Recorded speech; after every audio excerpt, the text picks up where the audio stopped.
Okay, welcome everyone to the third episode. We have just started recording now. So, obviously, we're going to get started exactly where we left off at Broken Bank Isle. We have got one of our returning players from episode 1 returning to us, which is Ed, with Captain Sylvester Shadows as well. But we have got all other players returning to us. First things first, anyone got any questions from the previous session so we can catch everyone up? Or are we all comfortable with where we are? Have you got everything you need, Grant? Yeah. Cool. I've got fucking plenty of notes from last session. Well, you got quite a few notes, have you? Okay. Brilliant. Okay, well, notes is good. Not so much for me because it means that I have to keep track of what I'm saying most of the time, but there we go. Right, so we'll start exactly where we left off. So originally, coming back into it, I'll do a quick recap from episode 2, which was known as Revelry. So I'll go through a quick recap for returning players and anyone obviously tuning in and going to watch the third episode. So we'd obviously taken the time to leave Palmaflora, and at the time you were on the ship of Captain Three Earrings, who you've agreed to go on this quest for, to look for a scepter that's been taken by a young priestess that sunk Palmaflora. You decided to go to Broken Bank Isle rather than Bisaft Isle so that you can replenish supplies at the apothecary. You've come here to find that the port is under the control of the Clovis Concord, and you have found out that Captain Three Earrings is one of their enemies and is part of the Revelry pirates. Investigation by Ariana previously uncovered that she is currently being hunted by the Clovis Concord. So your mission here is to probably get in and out as quickly as you can with the information and equipment that you need. So, when we left off, you were walking between the ruins of two desecrated buildings. The ruined and destroyed oak was collapsing around as you pushed through and past this to the main brick gate. The brick gate is standing open at the moment, but there are guards you can see on watchtowers all along the wooden palisade, and you can tell that these defences have been highly maintained, even though the town is falling to pieces. So as you were walking through the main gate, you came across a number of travellers, and you came up against a guard that was sort of standing in the way looking to find out more information about you. Captain Three Earrings is standing a little bit further back at the moment. So you've just walked up to the main gate and there's a guard there standing in front of you. What would you like to do? So we're here to get the water breathing potions, aren't we? Yeah. Cool. Okay, do we just head up to the front gate? Is there anything nearby to sort of have a look at? So Any points of interest? So looking around you, you can see that your ship that you've come in on, the Wave Seeker, is sat at the port at the moment. There are a number of harbourside cranes that you can see have got crates on them, but the crates themselves appear to be of no distinct value. They all look pretty much the same, as if it's sort of stock and trade. There are a number of fishing posts around, as well as butchers' yards, but other than that, it's only broken and sort of desecrated and destroyed houses. There's not much else standing out other than that. Cool. All right. What do you want to do, peeps? Do we head on in, or I think we head on in. Head on in. we need to think Well, of a that's what name of that's what we our come group? here for, and we need to get going. Yeah. Okay, so you're going to move in, yeah? Yeah, go for it. Okay, have you got a marching order for going in? Well, I'd probably be Um. asking Captain Three is to sort of lead the way. Seems Okay, apparently he's owed a favour by this shop owner. okay, so when you suggest this to Captain Three Earrings, though her sort of complexion is normally very calm and very sort of jovial in terms of, like, she's almost taking the mick most of the time, she sort of has a worried expression across her face. I don't think that this is a good idea, Zavros. In this situation, I feel it is better for me to hang back and exist in the background. When we get to the apothecary, naturally, this favour will be owed, but for now, it is better for me to keep a much, much lower profile. So, okay. So is this going to be a case where we need to surround you and have you sort of in the middle so you can hide as we're coming through? You like wanted in this town or something, or? Wanted is such a strong word, you should say, but needless to say, I'm not exactly well liked around these parts. So if you could sort of surround me or give me something that's going to make me not stand out in a crowd, that would be excellent. Have any like spare cloaks or anything like that? Yeah, I was going to say, can we put any items of ours on, or what? Well, Captain Three Earrings, when you look at her in her current dress, she's wearing sort of leather boots of a brown sort of sandy colour. She's got a black coat on with sort of a tan coverall on her shoulders. She's got long black hair tied back, but she does have the ability to pull her hood up. Okay. And is that sufficient for her, do we feel? Yeah, I think get her to do that, and then I'm like 9 foot tall anyway, aren't I? Can Yeah, we something stupid like that. Can we just take a moment Yeah. to appreciate this a minute? Can you just zoom in on Captain Three Earrings for me, please, Grant? And just Yeah. watch this. Ready? So Captain Three Earrings is there, yeah? Yeah. Boom. Nice. Right, cool. Cool. Have any of the like military got like certain symbols on them or anything like that? Any like Nothing that would stand out. The shields themselves are unadorned, so they are a rounded shield with nothing on them that would sort of indicate other than it's got the sort of colouring of the Clovis Concord. Other than that, the armour that they tend to wear is blackened. So you could tell just by looking at them, it's almost a professional military unit. There's no sort of real distinction. I think we Oh, get her okay. to put her hood up and we walk through. So Does if everyone walking order, do we just go with like who's got the best charisma? Just in case if there is a walking order, or whether if that makes a difference or not. Just like whoever's the more sort of adept at chatting. Yeah, I reckon they should go at the front. So I'm +2. So 15 +2, so 17 for charisma. I'm a 14 plus 2. Okay. So you're saying on like a scale of 1 to 20, you're about a 15, is it? What? Nothing. Don't worry. Right, cool. Yeah, go on then. I'll lead the march then. Right, okay. So, Zavros, you sort of take charge and push past everyone so that you're in the lead. You have a quick conversation with Captain Three Earrings. So I'll keep my hood up and I'll follow you sort of behind, but huddled in close. So as you begin to walk between these two ruined houses up to the main gate, you can see that there's a guard stood there, shield and spear at the ready, almost intently watching your passage directly to them at the moment. Because of the houses, it's going to be difficult for me to move you all forward, but just indicate you're in this area. So you're just standing underneath the arch, and as you come forward, the guard, shield at the ready, comes up. Halt! What is your business here in Broken Bank Isle? Oh, not sure whether you've heard or not, but the island Palma Flora sunk with refugees. We was hoping just to find some food, water, that sort of stuff to take back on a boat. We can continue trying to find somewhere else. The I don't guard think you've really got room for us at the moment, have you?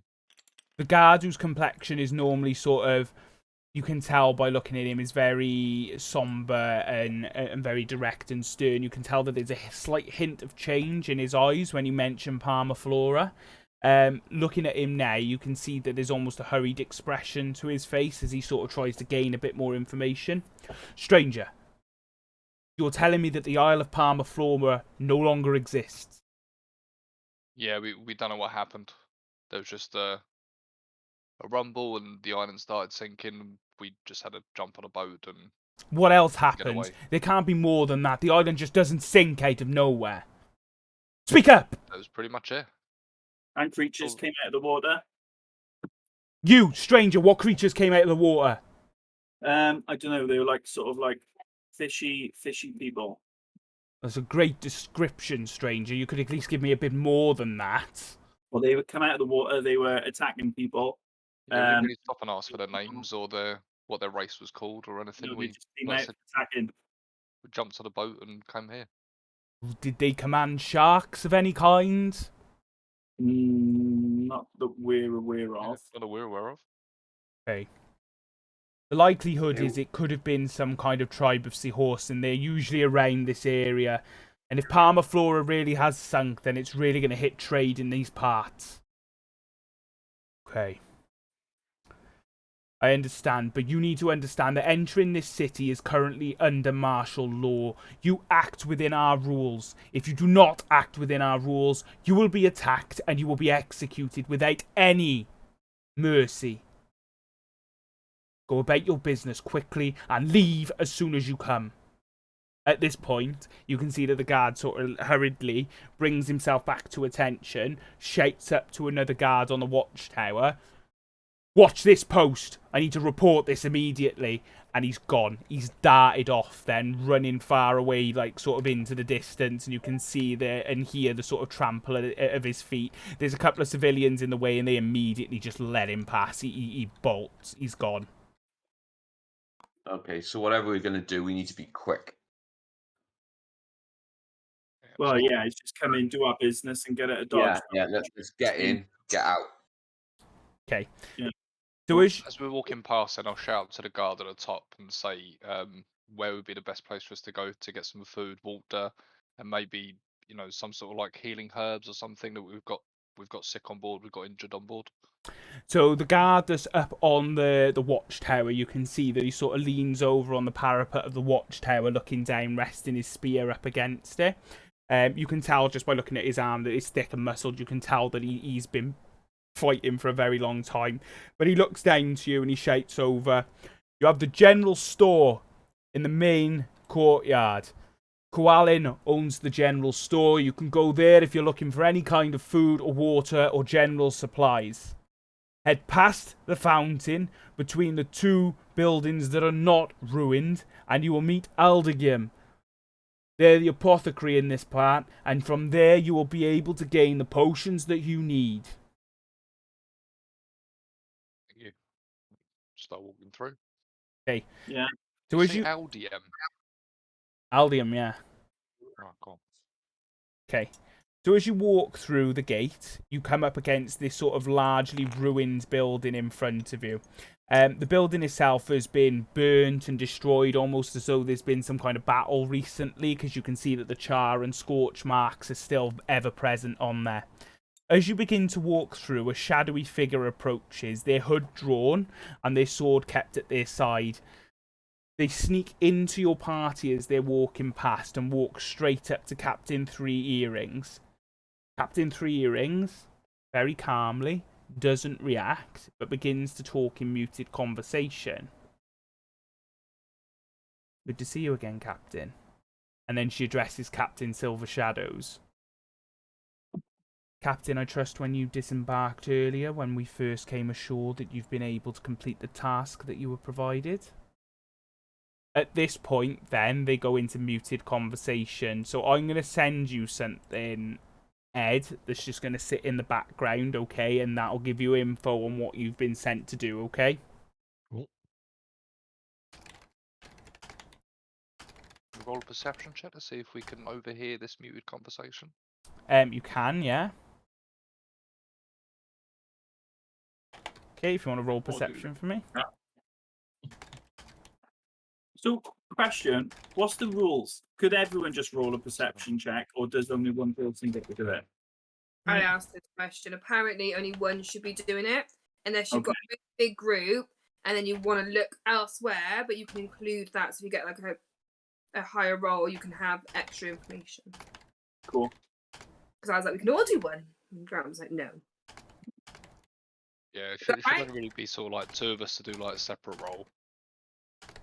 Or one to aid the other sort of thing. It shouldn't really be a case where like 8 of us are all rolling the same check for the same thing. Cool. And I suppose it's more specific based on where you're located, isn't it? If that makes sense. But it's cool. Okay.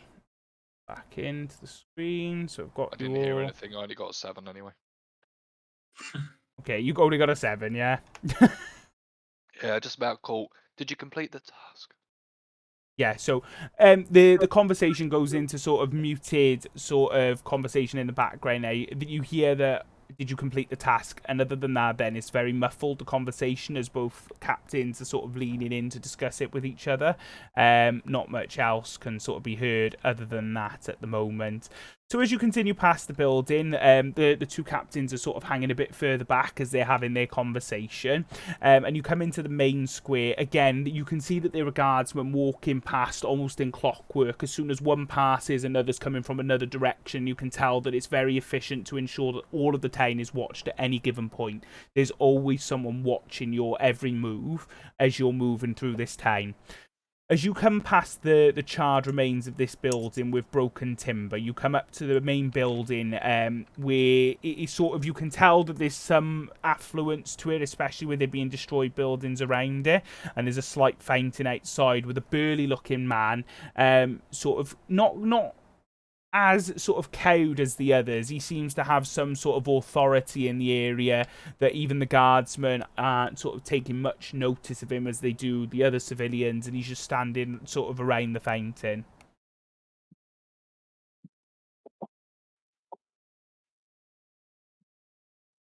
What would you like to We've not do? got to the shop quite yet, have we? Just the shop? You have to Go ask. across and then buy the two not burnt out buildings. I'll buy Why don't we there, just I'll ask buy your there. man stood out front? Go for it.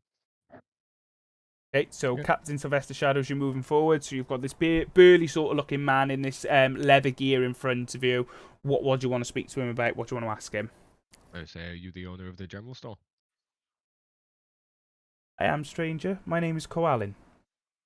Welcome to, well, what remains of my hometown of Brokenbank. I assure you it wasn't always like this, but when the Clovis Concord comes, I suppose you must expect that there'll be some changes. Though I don't expect that my warehouse just across the way would have quite been burned down if they'd not turned up, but there we go. My name is Koalin. How is it that I can help you today, strangers? What is it that Yes. everyone wants? We're looking to see what sort of goods. Really, our main sort of goal at the moment is to get to the apothecary and get some underwater breathing potions. Ah, I see, I see. Bitch always taking custom off me, I swear. Well, if you're looking for general sort of goods, then I can give you some food, some water, some of the sort of things that you may need. It seems that you've got some seafarers with you. I suppose I could restock your ship for a modest fee, though I don't have much. I'll leave that with our captain to discuss with you. It's not our ship. We're just sort of there for the ride at the moment.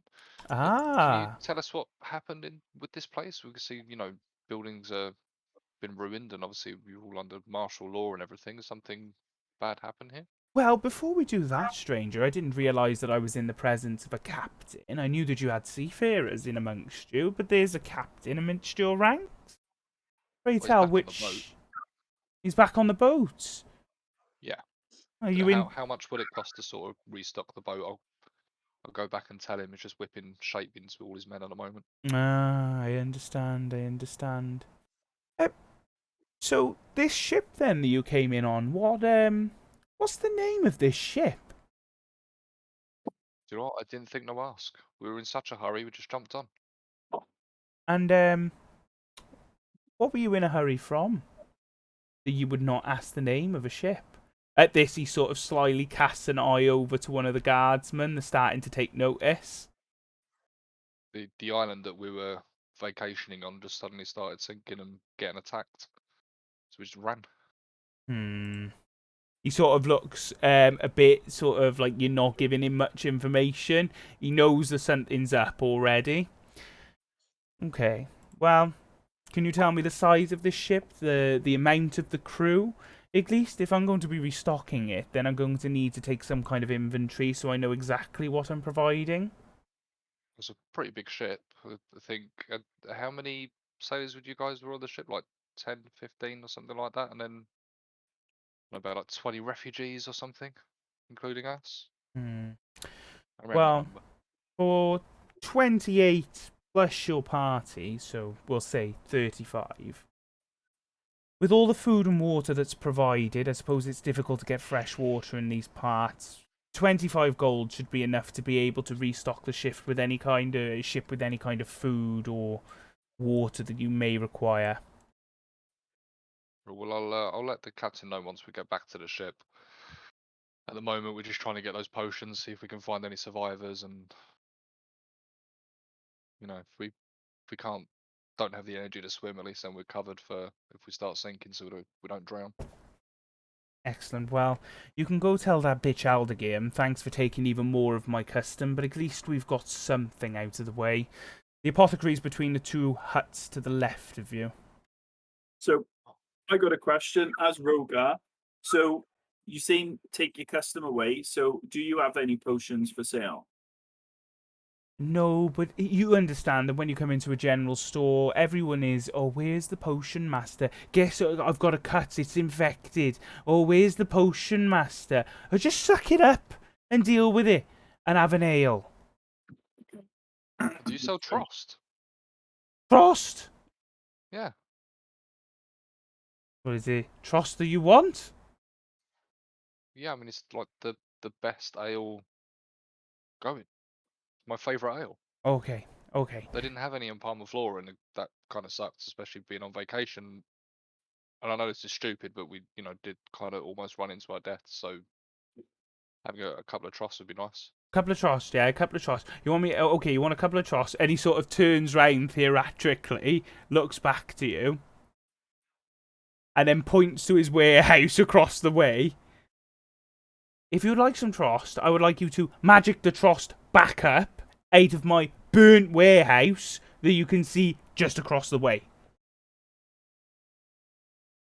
Do you want some Trost now? I mean, I still want Trost, yeah. I mean, you were asking as if like we wanted to buy stuff, and then I asked if you had something to buy, and now you've just like completely flipped on me. Yeah, too right. Okay. Well, Yeah. I'll head over here to the apothecary to the person that can actually sell me shit that I want. At this sort of a sour expression passes over their face, and they sort of give like a slight nod to one of the guards in the background. And I'll use prestidigitation, which allows me to create an instant harmless sensory effect, such as an odd odor, and I'll just make it smell of shit just outside his. Okay, no worries. Brilliant. Is that immediate effect, or do you have to roll for that Yeah, normally? immediate effect lasts an hour. Okay. Just an odd Just smell, harmless. Okay. Yeah, it just smells like a horse has taken a shit outside his shop. There's Fair just enough. nowhere to sweep it up. Okay, so I do this. what's that? I didn't know we could do this. So, as you begin to sort of walk away, you can tell Koalin's got this sort of look on his face. He starts to go, and then immediately turns around and vomits next to his front door. The odour sort of begins to waft up, and as the guardsmen are marching back and forth, you can tell that they're almost repulsed by it, so they start walking in sort of slight angles to get away from it. So the whole area just stinks of shit now.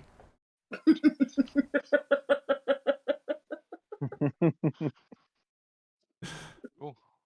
I'll start making my way over to the apothecary. Okay. Right. So is that like a low-level spell that anyone can sort of cast and stuff? Is it? It's a cantrip. Oh, is it? Yeah, it's Okay, got to be right. something that you've learned. Oh, okay. That's cool. So it's So- just go into your spells, but you should have, if you've got any sort of spells, you should have a couple of cantrips. Just click Yeah, on the no, I name, it'll got give you it. a description. I got to be a couple of levels up, I think, before I start getting stuff. That's cool. That's pretty good. I got nothing like that. I've got a cantrip, but it doesn't say anything. Just say it. What is it? Druid craft. Right? Yeah, click on it and it will tell you what it is. What sort of stuff you can do with it.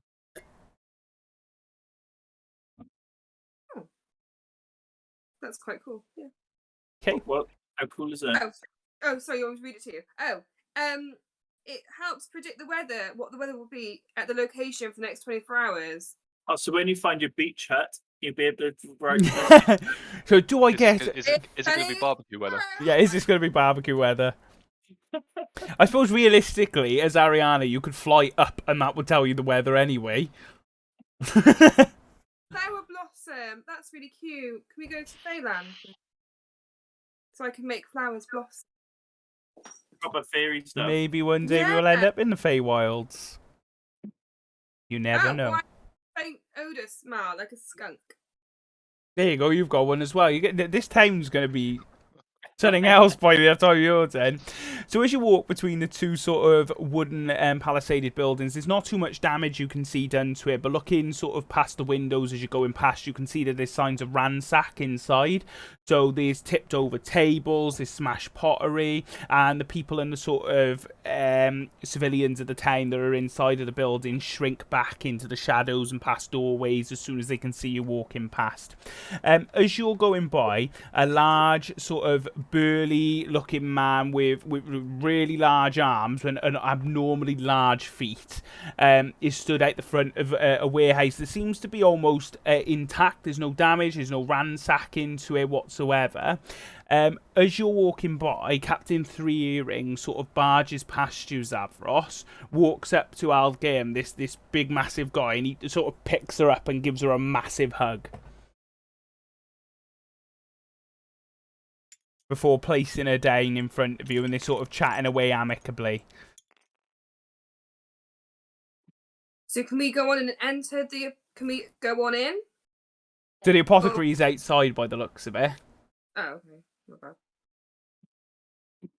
Who Can we gives see you a what bear sort hug? of stuff Say again, Grant. I was going to say what sort of stuff they're selling, but yeah, it was Aldium. Aldium, yeah. Alduin? No, With, Alduin's from Captain Three Skyrim. Earrings. Yeah. Over Captain 3 Years, a big bear hug. Mate, they're all fucking built in this town. There must be a gym somewhere.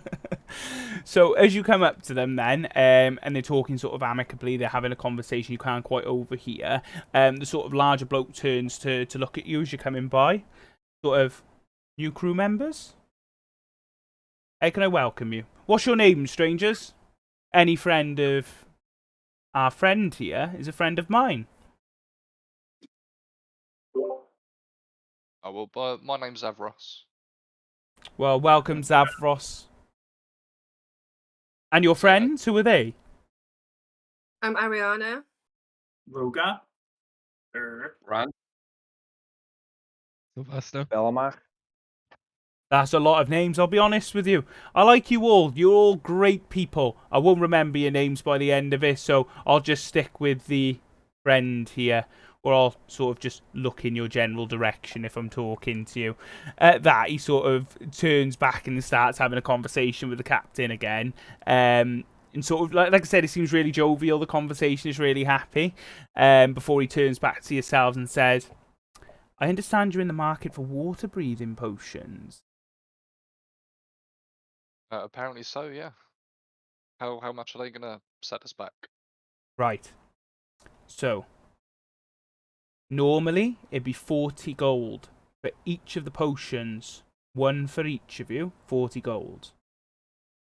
But the captain here, whether you know it or not, she saved my life when I was a child.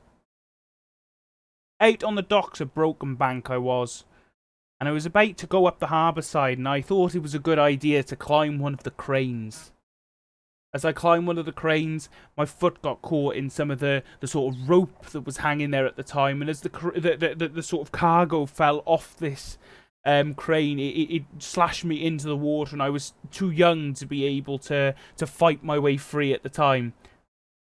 Our friend here jumped in and cut the rope, saving my life and stopping me from drowning. So for any friend, I'll make it 10 gold for each of you. Right, so Damo's saying, this is what I'm thinking of doing, is trying to do a persuasion roll to see if we can maybe get it a little bit cheaper. What's anyone else's thoughts? Yeah, I'm not to Yeah. ruin the nice story, but I don't need a water breathing potion either. So that's one down. I don't need one either. Okay. Do I yeah, I probably need one. Yeah, well, I feel like if I need don't know, then I need one. I don't need one, but I was going to ask him if there's anything to stop me rusting. whatever to see what salt water will do me. will do that to me. It's a good question. It's a good question. Based on your construction and the way that you fight, and because you have been sort of having missions on the Menagerie Coast in the past, you have got a coating that prevents against the rusting setting in. Oh, it's all good then. I'm ready to go as it is. So I was thinking 3 earrings should front the cost for this. Seems she's asking us to do the job for her. okay, so am I going to try and persuade it to make it cheaper, or persuade 3 earrings to buy them? 3 earrings. Yeah. I would say, Yeah. I would say 3 earrings because you can stitch her up as well if we're Yeah, you considering better where do we it, are. or you're going to tell the others who you really are. Yeah. Oh, so she'd be a bit sour trying to get us across back wherever we need to go. Shall I roll persuasion? So I'm Yeah. going to try and ask 3 years, as per Grant's, suggestion, to see if she'll front the cost for the potions, right? Ask her then. How are you asking her? So I'm gonna ask her that, look, as we're trying to support, mutually help everyone out, you're gonna be getting a cut, because I'm pretty sure, like Damo's saying this now, Grant, you'll have to remind me, is that did she say she was getting a cut or something, or we were gonna split the rewards? Right. Yeah, we're splitting it. So out of like the 1,500 possible gold, we'll get 500 between us. Okay. Then she'll get You get a 500 for a majority ship. there. 500 So how for her. Rogar's going to ask her is going to be a case of, look, we're all getting something out of this, but obviously, because of your because you know everyone and you've supported and you've got the ability, because this person knows you really well and they owe you a debt, could you please try and see if could you could you just front the costs or whatever it is, or see, work your magic to try and get it cheaper? The captain sort of turns and gives you a sly look, her eye sort of peering up out of the corner as she looks towards you. So carry out your persuasion check. So I got 24. Oof. Oh, nice. So that's basically a nat 20. So the cap. It's got a D&D symbol for an actor 20 on there. So yeah, Yeah. legend. Here we go. So you turn to the cat and she sort of gives you this sly sort of look out the side of her eye, but then this smile of appreciation comes across her face. And she looks to you and goes, "Smart. I'll grant you, Dragonborn. I've never seen anything like that before. That was quick thinking on your part. Getting me in a place that I'm not able to actually act out of turn and then asking me to front the cost when I'm in front of my friend. Fine, I'll front the cost for you. That's okay, I'll front the cost on this occasion. Greatly appreciated. Thank you very much. But just remember, I may want something in return at some point." I mean, I thought we were All going of on this fucking adventure for you, but there we go. Saved us all some dollar peeps. Nice one. I think So that's she's the fronting first... Fronting the my cost first for point. all of us. Yeah, she's fronting a cost for all of you. Yeah, winner chicken dinner. And I'm the one loaded as well with cash. You know, you lost tons Yeah, of cash, didn't you? No, I lost 25. You could have took 50 off me, but I lost 25. So I got Yeah. 75 gold at the moment. But cool. Okay. I'll say to 3 earrings that we need 7 potions for just our party. I understand. That's okay. And then she turns around. She sort of looks at Aldigan, has a bag full of money, almost as if she expected to pay for it anyway. And rather than take all of it, she reaches in and takes out 7 of the coins that she needs and hands them over instead, and then puts the purse back in her back pocket. You're not coming with us then, 3 earrings, when we do this job? Do you not need one yourself? Of course I will. Okay. But maybe I already have some. I think you need a shield to hide behind because you're smirking, Cal. And I'm like, hide behind one of them literal, like, blink. Yeah, exactly. You can't read your face. That's cool. I'm always smiling, mate. You never know what's going to be happening. So, Aldigan turns around, goes into his shop. You can hear sort of a tinking sound and a clacking, and he comes back out with a crate with 7 individual potions lined up. So he's got all 7 potions, and he hands it straight into Rogar's hands. And turns the captain 3 earrings. Thank you for this. I won't forget this. This will help greatly with what's happening in the town at the moment, but I beg you flee as quickly as you can. Things aren't what they should be here. You mean they aren't what they say? No, what I mean... Zavros, is it? That's the one, yeah. It is See? You Zavros. said No, you wouldn't remember I my said I wouldn't remember many of your names. I remembered at least one of them. We're name. Is it friends 'cause of now, the prettiest? Zavros. No, it's the one that has the smell of shit lingering behind him from the marketplace. That's the one that it is, but That was over in the marketplace. that was Doesn't over, follow that me. was over in the marketplace, but it seems to be growing. No, what I mean is, I don't know if you've noticed, half the town is burnt down and there's lots of heavily armed people walking around on the streets. This isn't What's the exact. deal with that? We may have been sacked. Clovis Concord really didn't like us helping the revelry out, and they decided to take the town. Okay, makes sense. I mean, my apothecary's fine, which is great. Everyone needs potions. But as you can tell, my neighbours didn't fare quite as much. And I'm sure you probably met Koalin on the way in. Yeah, we did. Real piece of work, that one. Yeah, did you see his warehouse? Oh yeah, we got introduced to it. Ah, right. Yeah, I saw his warehouse too. He's not a fan of yours either. Oh, no, he most definitely isn't a fan of mine. No. I may have slyly told one of the guards that he was storing things to support the revelry in that warehouse. Oh wow, that Damo So, saying like an absolute snitch. I think I was emailing you yesterday. Right. Just to cut in, I know that Yeah. we've got all that we need now, and I know we had to be quick. Do I need to do like a check to make sure that we're safe to get back to the boat, You can. and then we can head off?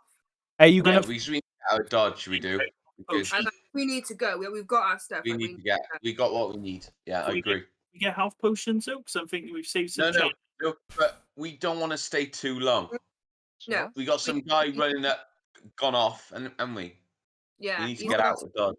We need We've to know gone it's off. safe to leave, don't we? Like, should I Yeah. do like a check? So if you're doing a perception check to see if you're safe to leave, what I need to know is are you gonna fly up to do this perception check? Yeah. Yeah. No. No, No, don't do it. No. Don't do it. They hate magic. don't be flying Don't at be silly. Idiot. Okay, so what? Discuss it as a party. What are you gonna do? Is Ariana gonna fly It's up? Ariana. Ariana's your decision. It's your decision. what You've got to you make the would do. decision. So whatever you do, But hang on, because I got told off last time, because I was told to come back down. exactly. Yeah. Do I go up, or should I stay on the ground and do a check to make sure? I Your would. decision. Achilles kind of looks over to see you start moving upwards, and he kind of glances over to you again to kind of be like, "What you doing?" I didn't start hovering. That's fine. Creature, she. I'm gonna do a check from the floor. okay. So if you can roll for perception for me with disadvantage, please, because you're currently stood between two buildings, and you're not very tall. Yes. Could you sprout a flower and jump on her? That one isn't it. Don't forget to add those 7 potions of water breathing to your inventory as well. I got 11. How do I do that? Okay, so you got 11. So Sorry. as you sort of look, so you're there and your wings start fluttering behind you, and you can see that Achilles looks over. His face is usually expressionless anyway, but as he's looking over, it's almost like his eyes are boring into you. You stop fluttering your wings, and instead you start turning on the spot and looking round instead. Obviously, you can see what we saw before from a perception perspective. You look at the buildings, and seeing that everyone's sort of giving this stern expression to Ariana, instead of flying up, you sort of shrug, run over to the corner of the building, and just peer around the corner instead. But you're not very tall, so you're not seeing very much, but you can start to hear the trample of boots, many boots heading sort of in your direction. Okay. Okay, let's go. Yeah, we need to go. Sorry, really quickly. How do I add these to my inventory? Rogar's got them all, so Damo needs to add them Oh, not me then. to his. Yeah. Which way are they coming from? So they're coming from the sort of destroyed warehouses, more from inward of town. Okay. Also, should we slip round the back and then walk around the wall back to the gate? Yeah. Yeah. Okay, so you're planning to slip round the back of the building, yeah, and then head to the gatehouse along the wall, yeah? Yeah, we'll come around here and then come down. Okay, so do you want to start moving your characters in that direction, and I'll give you a description now?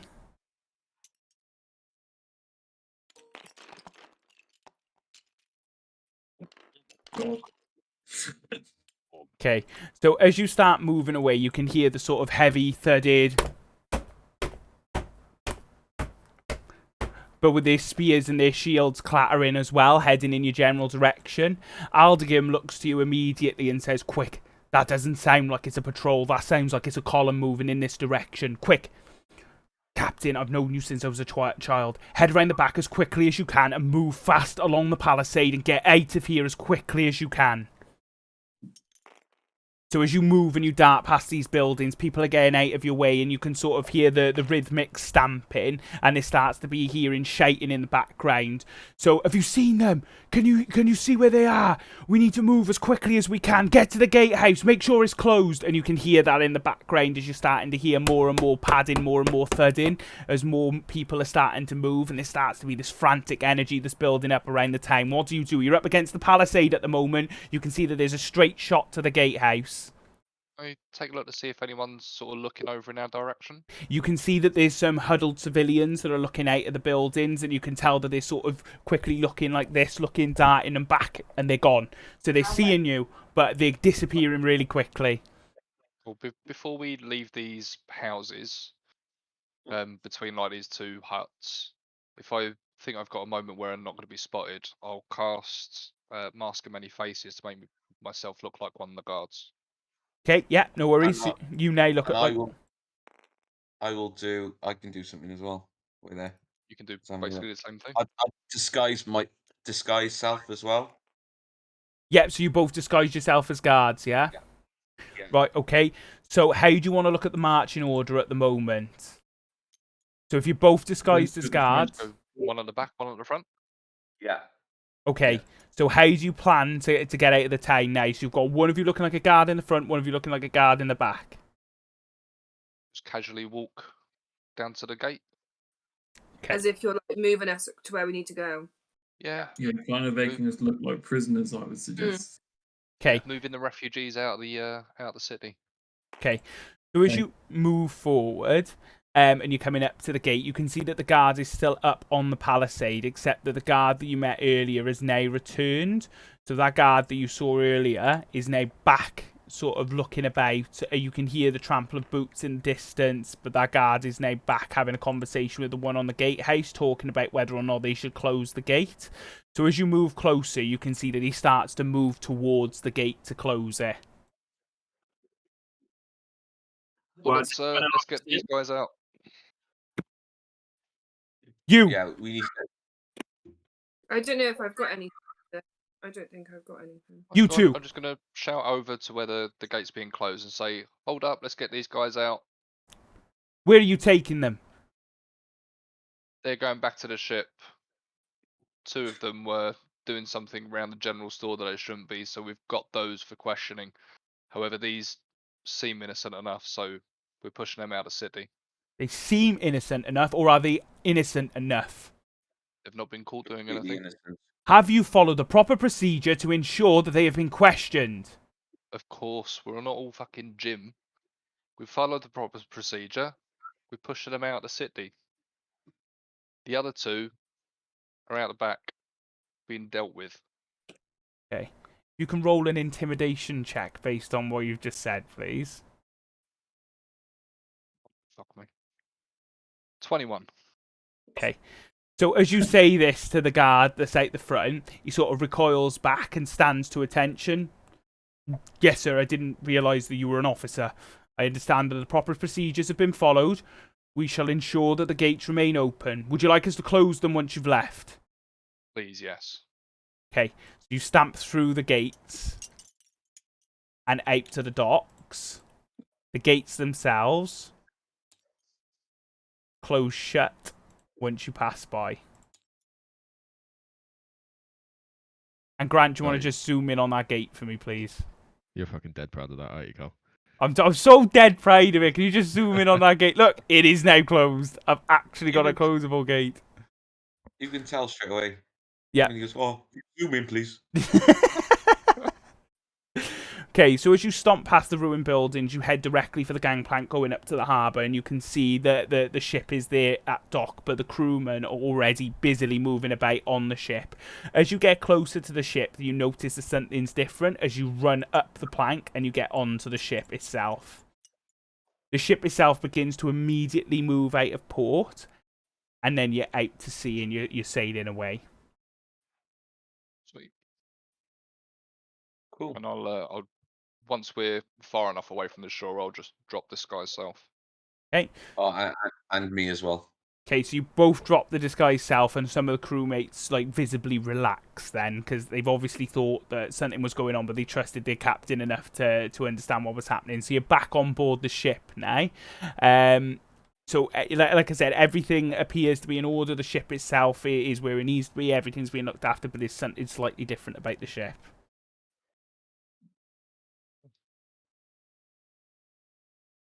Does anyone want to roll a perception check to see what's different, or shall I? I'll do it now. Yeah, I'll give it a go. Here we go. Oh. Okay. So as you start to look around the ship itself still looks as though it's been left in a visibly dirty condition for obvious reasons, though it is well maintained. The ship itself looks well after and the crew are going about their journey, but you notice that there's not as few people on the ship anymore. There's not as many people, on the ship. You had the description fewer in your head. Yes, I did, yeah. Got it mixed. Yeah, I got it mixed and I corrected myself. So the ship itself, its complement now only exists with the captain and the crew and your party. Okay. So I'll ask one of the sailors what happened to the rest of the refugees. They left back in the city, or did something else happen to them? Okay, so you have a choice of asking a number of the different people who are on board. So you can either ask Boeth, Jarkal, Dailyu, Haidal, Kajori, or Three Earrings herself. I'll ask Three Earrings herself. She Okay. knows what's happened to the people. Yeah, so you ask Three Earrings, and she just sort of looks to you and says, "There was no opportunity for us to be able to keep that many people on board. I had them delivered and made sure that they were safe. We have left the ship itself in a condition now where the supplies will be able to support us." When you say delivered, Are as they in- on the ship anymore? no, He sort as of in, are smirks. they just in the city, ready to go about their normal ways, or have they been sold off as slaves or something? How could you accuse me of such a thing? And how could you ask if they're about to go about their normal lives? Their whole island has just been sunk. There is no normal for them anymore. Want to roll an insight check to see whether she's hiding something? Yeah, go for Dirty. it. Oh, 20. Yeah, so you can tell that she's not giving you the full truth. She's she's answering your questions, but in a roundabout way. So something's happened. Rolls so far, everyone's rolled 20s pretty much. Yeah, I know. I've never had a session where you've all been successful in your roles before. It's actually quite impressive. Yeah, so you can tell by the conversation that she is answering your questions with a truthful response, but the truthful response is also hiding part of what's actually happened. Cool. So do I get a sense it's something untoward? You I do think get a that sense that there's is- something untoward Got a about it. feeling about this. What's that? You said you get a quote now. I got a bad feeling about this. So, as you sail off into the distance, Captain Three Earrings immediately walks past. So the sort of sea breeze is filling the sails, they're billowing, and you've got a good strong wind. The wind is in your favour, and the ship is being carried out to sea. The crew themselves start to busily go about their sort of duties on the ship. You can see that they're maintaining the mast, getting the rigging ready. They're ensuring that everything is good to go and the ship is working in perfect order. So everyone goes out, and the captain returns to you and says, I think it's a good idea now for you to take a rest and to return to your cabins. We'll make way for Palma Flora as soon as we possibly can. We have work to do there. Ensure that all of your kit and everything that you need is ready. We won't get another opportunity to do this. Yeah, I think we'll all go into the same cabin room. Okay, so you, My idea, just to keep an eye on each other. so your party, yeah? Yeah, yeah. Okay, so the cabin rooms aren't large enough for you to all go into them, but the main sort of ship's deck, where the larger complement of the crew, if they were on board, is there with hammocks, and that is large enough on the second deck for you to all be in there. Did you want to dish out those potions? So we've all got one each, or did you want to Yeah, hold yeah, on? yeah. I'm literally just on there now. I'm looking, and I ended up getting a decanter of endless water. So I think I can only assume that's pretty much like the crying treasure chest on Sea of Thieves, just on a boat. And it's in Yeah. water. So as you're all going about into your cabins, you can hear this sort of large flapping of wings and beating in the background as it begins to slowly sort of go off in the distance, and a squawk coming from the back of the ship and disappears into the night. Oh, what? I want So to you go and find it. Can I fly after it? You can try and fly after it, yeah? Oh, can I? You I can. do that? Yeah, you can. Yeah. Yeah, it's whatever you'd want to do. Can I go and see if I can find it?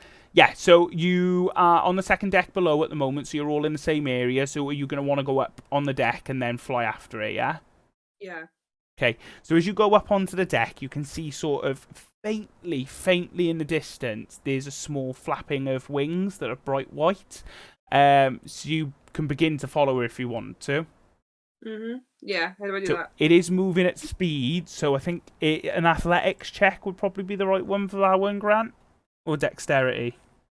It'd just be a walking speed basically. So what your flying speed is the same as your walking, isn't it? Or you got like 30 flying speed. Where can I see that?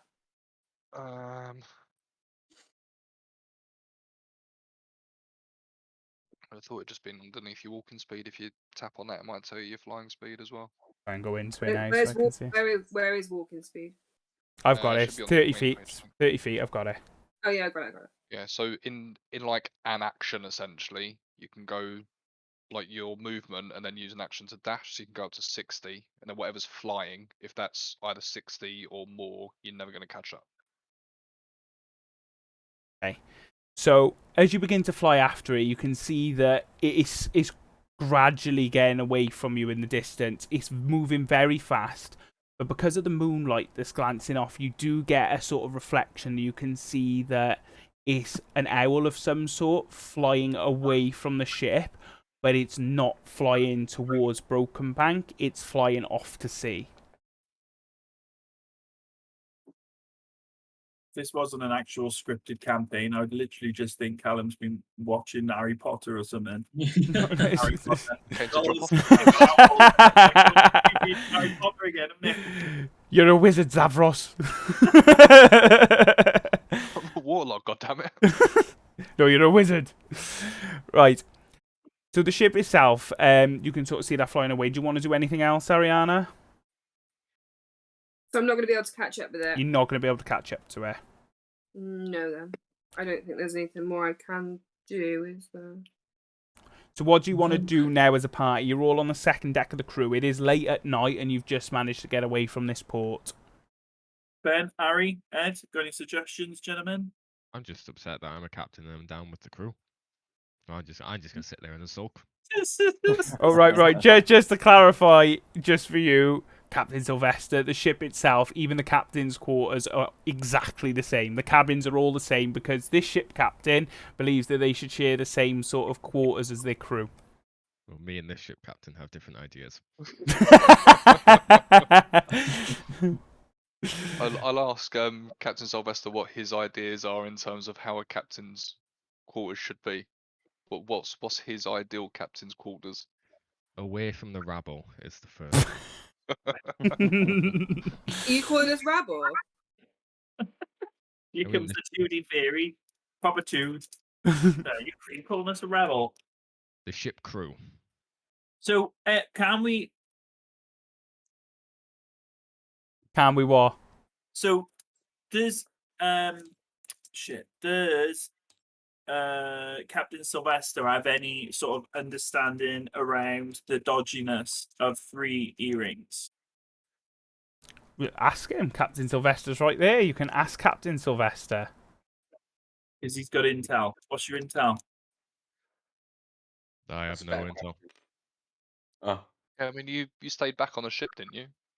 Because you were ill when we first started walking in, and then you sort of called us up. Anything happened on the ship? You must have seen what happened to the refugees or something.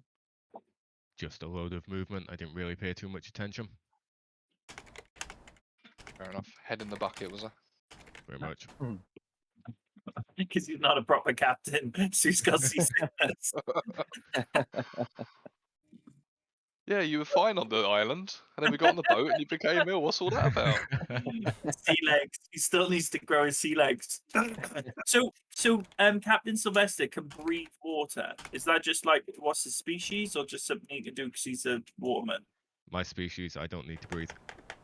Ah, you don't need to breathe. Mm-mm. Fuck breathing. It's for weaklings.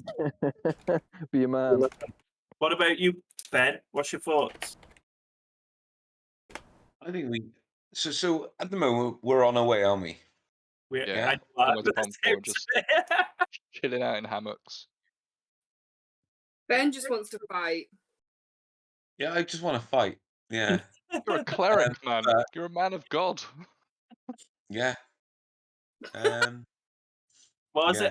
anyone seen Brain Dead? I kick ass for the Lords. That's literally Ben.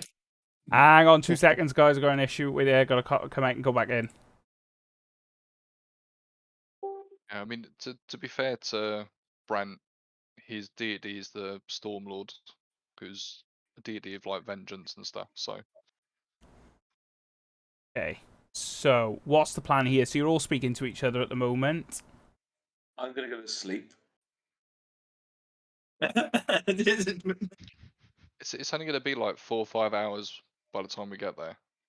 Yeah. I think that's about We the haven't slept, about have what the we? difference. So I'm thinking I'm gonna have a short rest because then I can get my spell back. Okay. So, you're all going to go short Short rest, rest. is it? We got you in the first time, please. I am. Just so I can get my spells back. Cool. On- All right. Cool. So on your spells, when you done Disguise Self, Mhm. did that take up one of your spell slots? 'Cause I thought you get that Yeah. as like a racial thing. No, I can't use it again now. Oh, it's one per Congrats. long rest, is it? Oh, long Yeah. rest. Okay. How long's a see. long rest? 8 8 hours. hours. We had this conversation Yeah, last time. you'll get to Palma Flora within 5 hours. So, a long rest. 1 week. You can do a short rest, but not a long rest. I will go to sleep then. I'll stay awake. Well, I mean, so by the time we get there, then, so we got to the village about 5 o'clock, wasn't it? Yeah, so you got to the village about 5. You've been there for about an hour. Alright, cool. So we get there about 1 o'clock in the morning, and it was like sort of late morning, early evening. So I mean, you know, Brant, if you're an old fella, then fair enough, have your rest. But we could probably Oh, I better have be my alright. rest then. Better No, rest up. I'm 85 years old.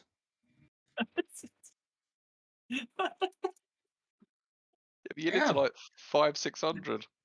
Yeah, but still. So you can live to 500-600, and you're moaning because you're 85. You're basically a Like toddler in his in 20s. comparison. Yeah, do you know what I mean?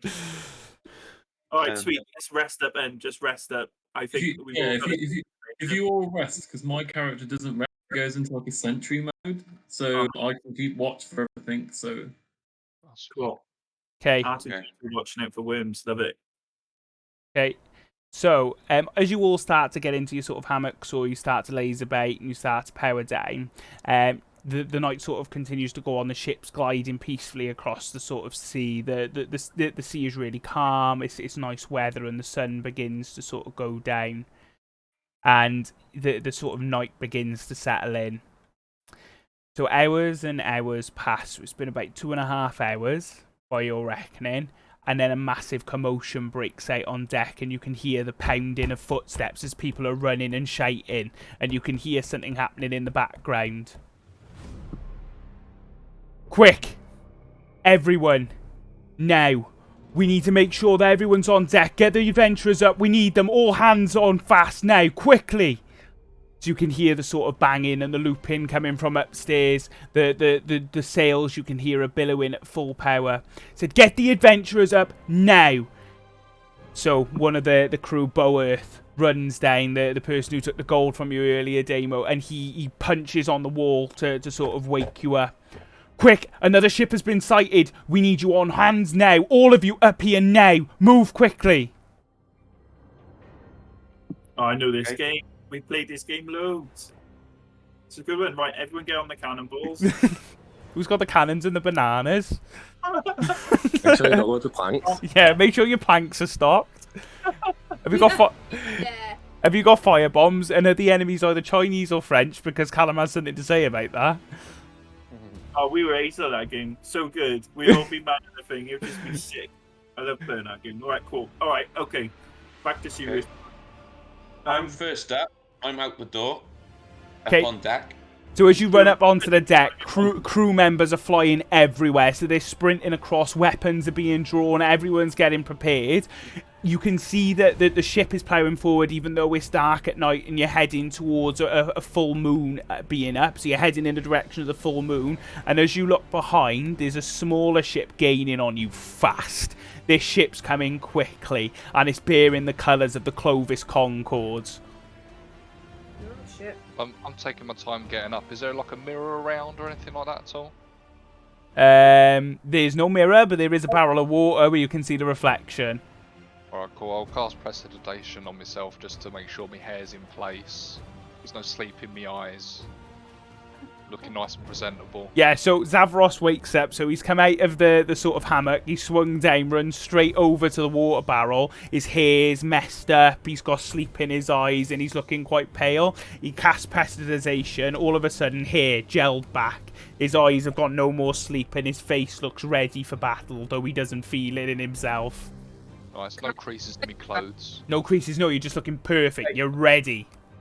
Can I do? You were crisp, mate. You were How crisp. do I do that? Can I just do something as well? You got it. Go Can for I it. cast a fog? I want to cast a fog cloud. You want to cast a fog cloud, yeah? Yeah. Well, on the top of the ship or inside the ship? It's 120 foot, so it'll Yeah, so you go want to around cast... around the ship. Okay, wait there then. Now you better roll a 20, otherwise that's it. You've just set the tone there. No, do you have to, do you I have don't, to I roll? think you right? need to roll. Yeah. If you click on the spell description, it will give you all the bits and pieces in it, Ben. Yeah, cast. I've cast it. Okay, so you've cast it, yeah?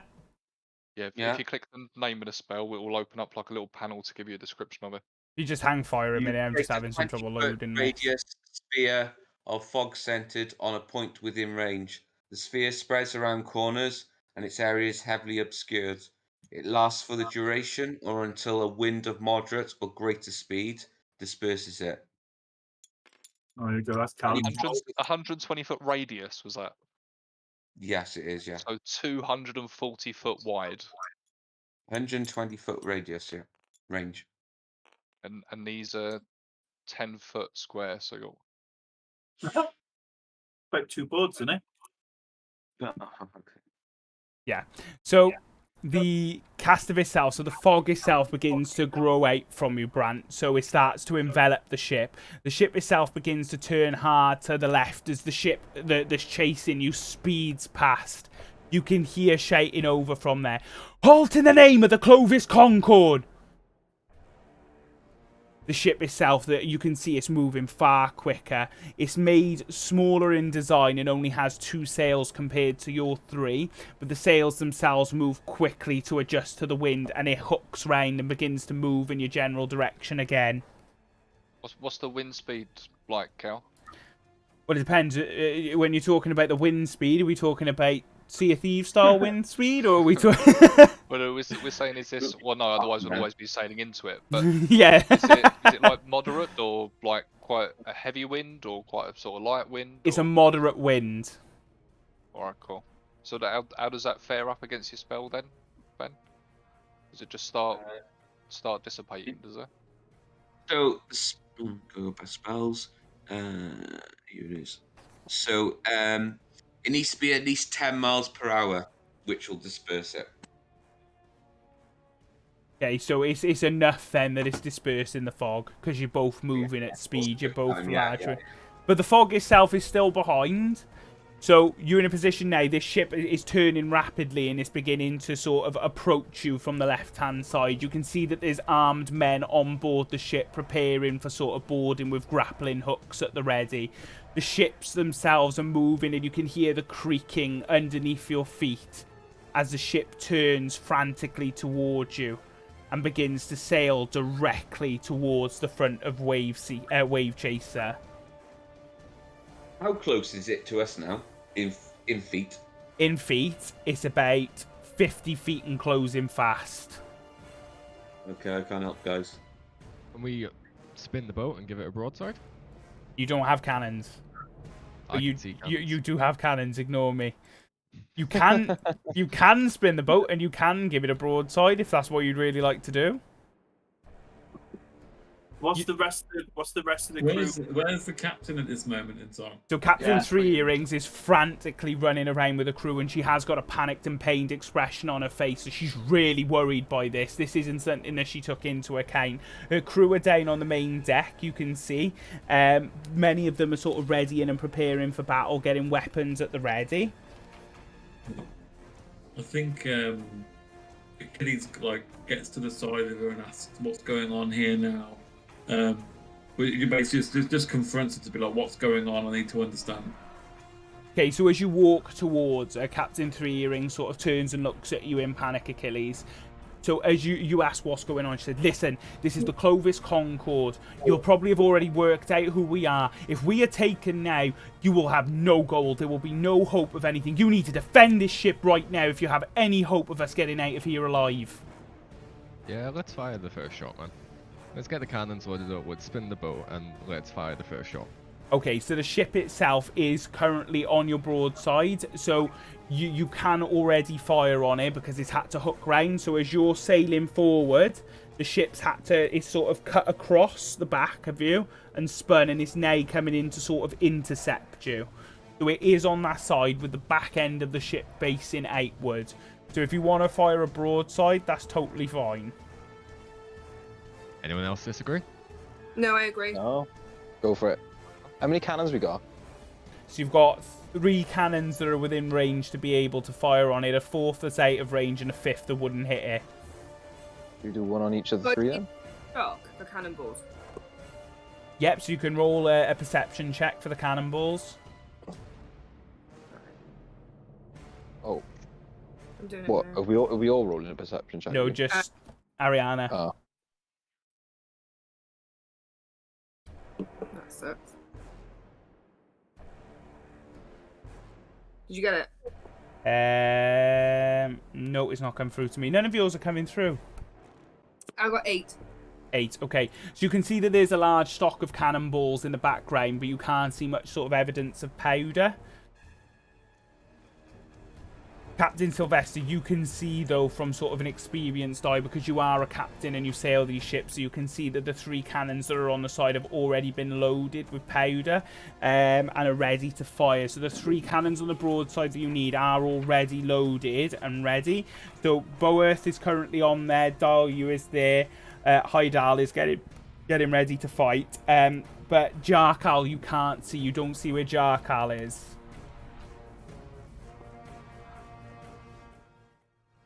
So as you move over to the cannons, you can see the sort of heavy metal underneath in your preparation to sort of fire. So if you are going to fire, I want you to roll for armor class for me for the 3 of you that are going to fire. That probably sounds really weird, but you're going to have to do it.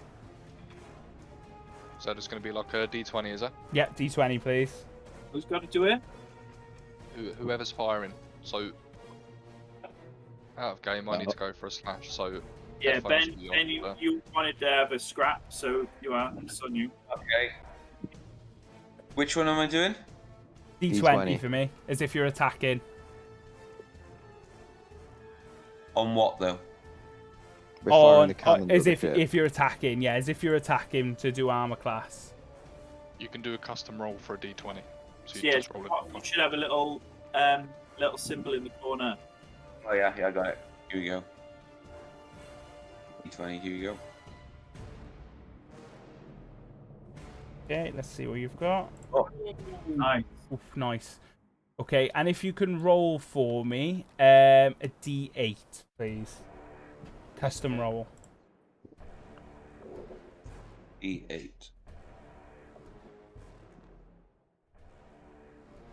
Oh, Did you Okay. get 1? So the cannon itself begins to sort of come in line. So the ship is coming in at an angle to be able to intercept you. The cannon you enter and you put into the sort of barrel, and you make sure that it's sort of pushed down and ready. You stand back and touch the flint to it, causing a massive explosion to ring out and a huge plume of smoke to arise. As you look past, you can see that the cannonball flies straight and true, hitting the back end of this ship and tearing massive chunks and causing splinters to fly in all directions. One of the crew members that's on the ship, you can see, at the back gets peppered with these splinters. So you can see that one of the splinters is hit and lodged directly in their throat, causing blood to spurt out of their mouth. The spear that they're holding in their hand drops to the ground as a large sort of plinth of wood is sticking directly out of their gut, and they collapse onto the deck of the ship across the way from you. perfect. Nice. Shall I do the second one then? Yeah, go on. D20 is it? Yeah. Yeah. Oh, your camera's Sorry. off as well. What's that? Yeah, I know. It's because I'm on my. It's because I'm on my phone and the camera's crap on my phone. So. And he's only just woken up. And he's just woken up, which we've already clarified. Callum Bender mats are all off as well. I can see him. Yeah, I'm on. Okay, so custom roll for Bellamac is... Oh, I don't know. This fell on his side. Okay, and then if you can roll for damage for me, please. D8, yeah. Yeah, D8. You need something good now.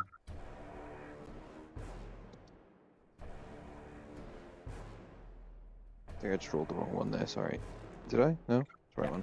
So as you fire your cannon, Bellamac, the cannon itself begins to plume with smoke. You can hear the sort of whirring noise as it whistles across the ocean directly at the other ship. The ship itself, because it's coming on an intercept course at you at an angle, as you hit the ship, it hits the wood and glances off, making a massive cracking sound, landing in the ocean next to it. You have the third cannon to fire. I'll go for the third one. Okay, so Captain Sylvester, because you've got experience, I'll let you roll with advantage. Sweet. D20.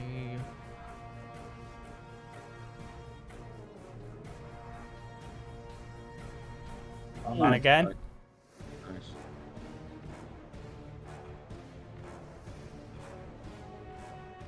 No, man. Okay, fair enough. And then roll for D8 for me, please. D8. Again with advantage. When we actually need the rolls to count, they don't. Actually. I go to that. Right. I've got for advantage on that one. Ah, yeah, cock. So once again, as you fire the cannon, you sort of wait and you patiently wait in. So Bellamax went off soon after Brant's, but you wait. and you hold it over and bang, you fire. The cannon is aiming straight and true directly towards the ship. There's no denying it's going to hit it, but the quality of the cannonball is shocking. So as it hits it, the cannonball cracks, splintering the wood, but not actually causing much damage. The ship, it's now on its intercept course. It's not just going for an intercept. You can tell by looking at it. This ship is coming in to ram yours. So as it closes the distance, you can sort of wait, and you can hear this sort of perilous quiet as all of a sudden the two ships crash into each other. Grappling hooks are thrown over and the two ships are tied fast. There's splintered wood everywhere, and you can see Captain Three Earrings. Quick, ready, everyone prepare for battle. This will be one of the toughest fights that we've ever had. As the grappling hooks fly over, a group of men begin to fight against the crewmates down on the main deck that were preparing the other guns. The captain the Captain Three Earrings begins to back off from the fight. And you can see then, up on the top deck, Hydal shouts down to you, "You have to protect me. If I go down, we have no way of being able to steer the ship. Protect me as I get us out of here." Fast armor of Agathos on myself. Okay, yeah, comfortable with that. So, Hydal's up on the top deck at the moment, on the wheel. So the crewmates themselves are preparing to fight the enemy on the main deck. On the up to the position of like where the captain is, how many stairs are there? Is it one or two? I can't see it. What's that? Where the captain is? Yeah, where the captain is. How many routes are there to him? So Captain Three Earrings is sort of hidden in the background at the moment, sort of moving towards where the cabins and crews are. The main crew are on deck, about to confront some of the people that are sort of on the main decking area, and Hydal's at the sort of second deck area where my thing is indicating now, the black hand. Where we are at the moment, is it? Yeah. Cool. Can we get onto the other ship now, Callum? If you wanted to, you could jump across onto the other ship, yeah? Question. Okay. So, who's got the disguise things? Have you still got a disguise thing, Ben? Yes, I have. So I'm thinking of jumping onto the other ship, disguised as them. What about if you disguise yourself as the guy that needs protection? Oh, I don't know. They're not. Yeah. I mean, no, but they're not Well, for them, though, are they? We just got to protect them They're not because they specifically the trying ship. to. I mean, Hey. I'll go up with the helmsman because I got my crossbow, so I can sit up there with him and still shoot down at anyone that's on the main deck. Okay, so as you move to do this, a massive sort of thud lands on the deck. And one of the sort of biggest people you've ever seen in your life handling a massive claymore steps on board, looking at you all directly. My Do we need to name... roll for initiative? Who goes first? Sorry. My name is Voskier Lath, Lieutenant Commander of the ship Moonbeam, and you are ordered to death by the Clovis Concord, you revelry scum. Roll for initiative, everyone. There we go. I'll just say, Yeah, calm really. down, big boy.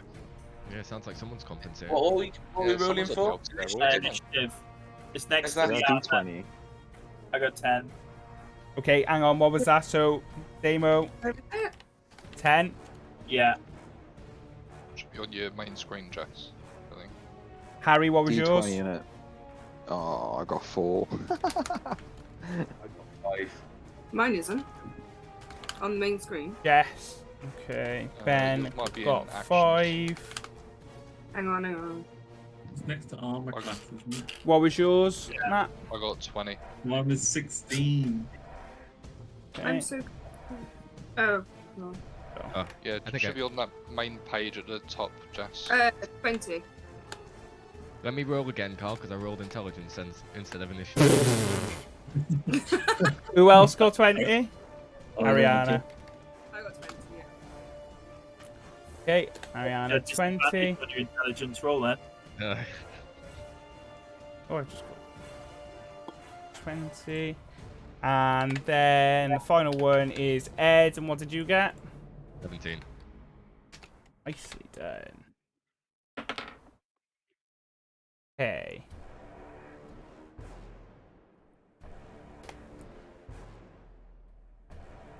Okay.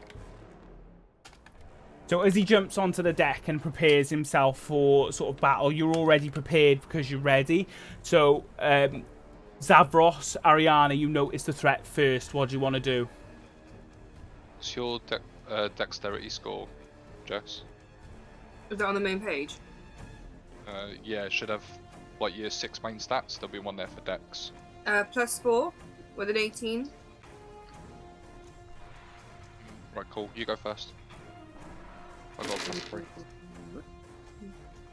What do I want to do? What do you want to do?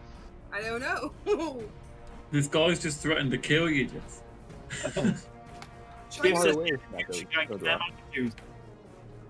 I actually don't know what to do here. Hang on, what's he doing? He's got a claymore. So he's got a claymore, and cool. he's preparing to fight you on the main deck. So he's facing you all down with this claymore. Now he's twice the height of Rogar. So he's huge. This man is basically massive. You got a ship 12 called foot. Moonbeam. Okay. Yeah. Okay. It's I'm on gonna- steroid ration.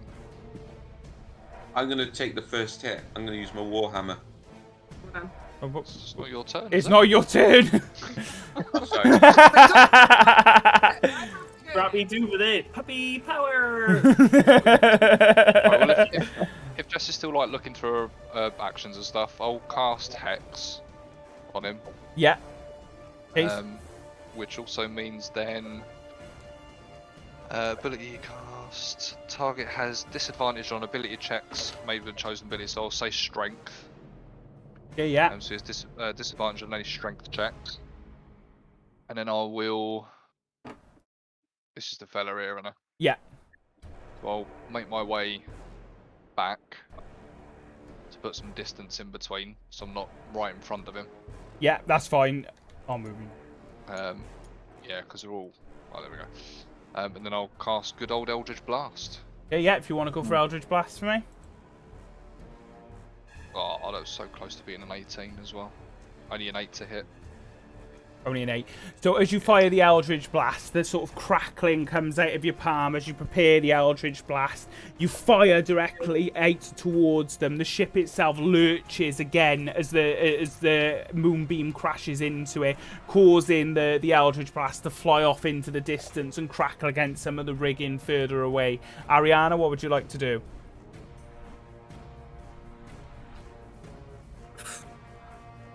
You don't know. I changed from last time.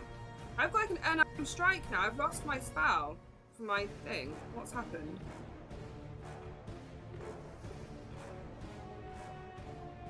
Have a look on the I've got a- website. I'm so confused. I've got a sneak attack. I don't That'd think... be if he's engaged with someone else. Yeah. If he's melee fighting with someone else. So what you could do is move back Use and my. hold your action, which means you ready your bow, ready to fire it off, and you're waiting for someone else to be within melee range and fighting with him, so he's engaged with someone else, and then Yeah. that's when you release your shot. Then, so you can do your sneak attack. Okay, can I do that, please? Yeah. Okay, so you move backwards. So you sort of position yourself behind Bellamac and Brant and Rogar that are at the front confronting him. So they're all prepared, but you can see him standing ready with his claymore. So he looks at you, Brant, first, because he can hear you sort of preparing to get ready to fight. What's your armor class, Brant? I'm going to do my warhammer. No. what's your AC? What's your Your armor class. 18. Scrappy Doo's 18. getting ready to fight again. What's it? What? 18. 18. Okay. Sorry, I'm itching. I am. So as he steps in with his claymore, Brant, you get ready to prepare your warhammer. So you're preparing to swing it backwards, but he steps in immediately, sensing that you're preparing for the attack, launches the claymore, catching your warhammer's hilt on his, driving it up before slashing down and causing 4 slashing damage to you. What does that mean to me? You've lost 4 So you Got Four HP. got bad. Yeah, you lose 4. So on your HP or your hit points, so press damage and then press -4 or +4 and then minus whatever. You get the point. You get it. Okay, so following on from Voskia's attack, the next person is Matt. Oh, no, it's not. It's Ed. Excuse me, it is Ed. But has he? So he obviously moved it within melee range of Bran. Yes. So, Ariana, you can let off your short bow attack to try and do your sneak attack bonus as well. So Yeah. on your actions, you should have short bow. Yeah. If you roll to hit, it'd be that like +6 next to her. Yeah. 13. Okay, so as you fire off, the arrow coming out of your short bow manages to hit. It hits them on the armor, so they're wearing a sort of strong breastplate that you can see. But as the arrow hits, it deflects off and lands in the sort of wooden planking next to them.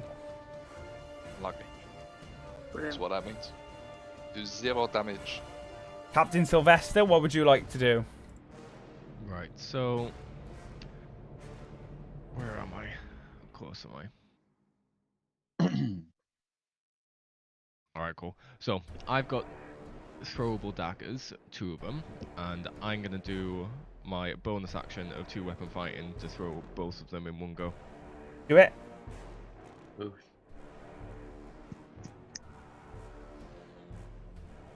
Okay, excellent. And if you can roll for damage for me, please, on both.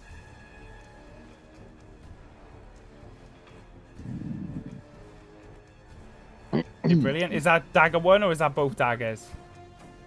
I mean, can I roll again for a second dagger? Oh, it's only dagger 1, Callum. What's that? Yeah, that was only the first one, so you'd have to roll again to hit, because you Yeah, so doing your roll second again. throw's like your bonus, Alright, and you cool. Okay, yeah. Nice. And then, right, okay, no worries. So as you throw both daggers, you sort of bring them both back. The first one you throw underarm, sort of going directly towards their chest area where the breastplate was damaged by that arrow. The dagger embeds straight through the breastplate and causes a sort of massive gaping wound with the dagger sort of hanging out. The second dagger again flies forward but hits the breastplate and bounces off, landing on the deck next to them. And now it is Achilles. Can I do a check just to size him up first? As a fighter. You can, yeah. What would you like to size him up with? Can I investigate him just to see what's going on, what's he got going on, and just try and understand some of his classes or whatnot? Yeah, there's no reason why not. can't see him on the boat, can't What's that? Oh. Can't see Achilles on the boat. He sank. I mean, he might as well have just looked at him blind with that one. Yeah, you can't miss it. Achilles appears out of nowhere, all of a sudden, landing on the boat.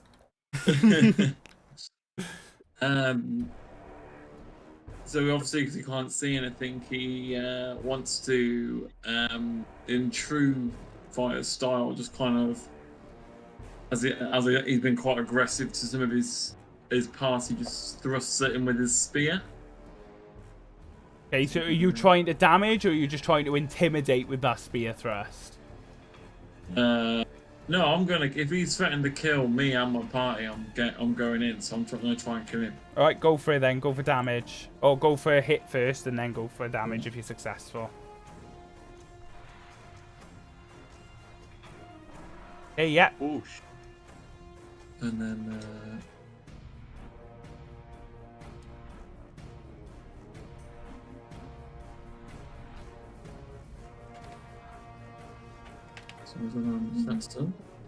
Okay, and you've... Yeah, so the spear itself, how do you want to attack him? How are you attacking him now with your spear? So he's kind of got his shield in front, and he's kind of just come at him with an underarm thrust up to try and knock him off balance at the same time. So Okay. just thrusting up square into his chest.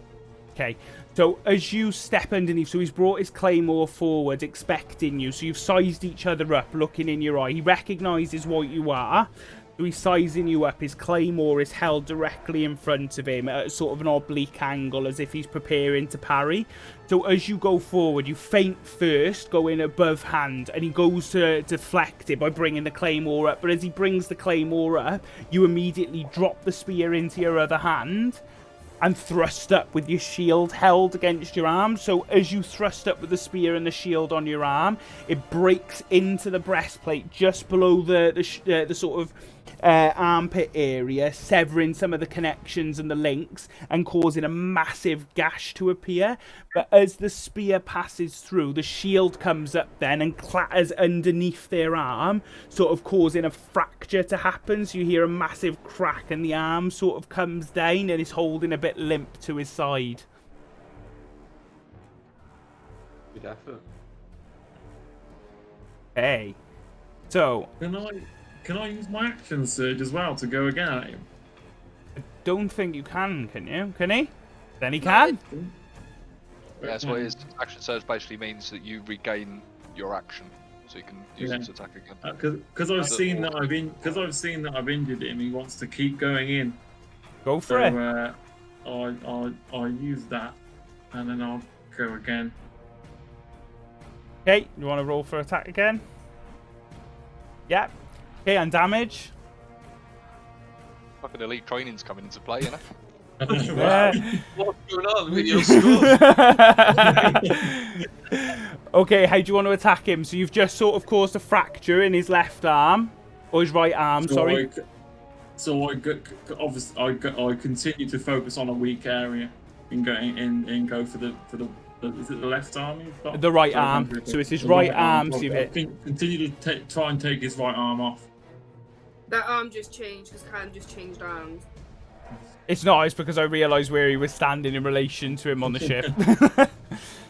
So the spear's still held in your arm with the shield at the moment. So as Voskia sort of recoils back, his claymore still outstretched with his arm hanging limp at his side, you throw the spear up, catch it in your other arm again, so your shield's on the one arm.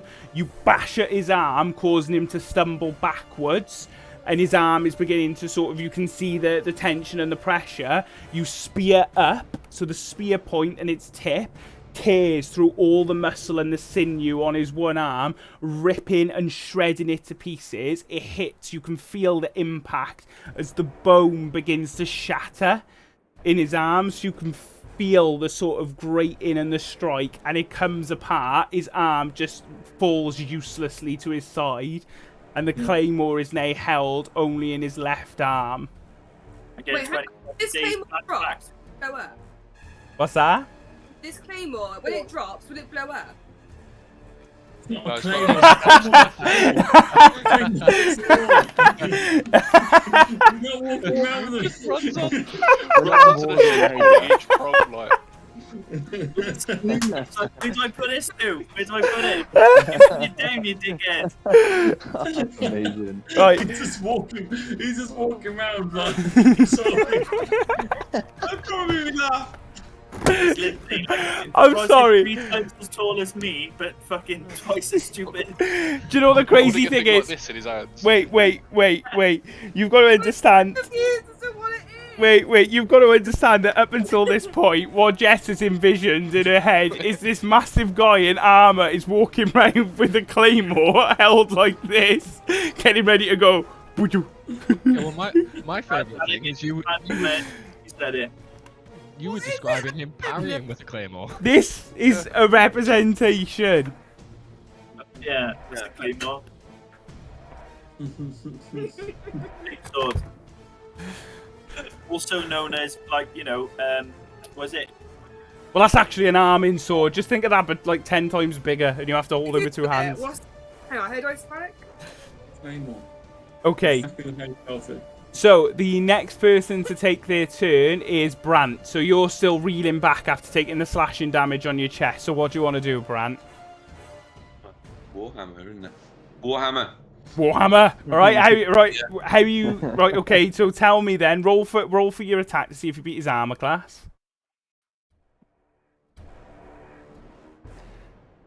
Well, at least 16 to beat.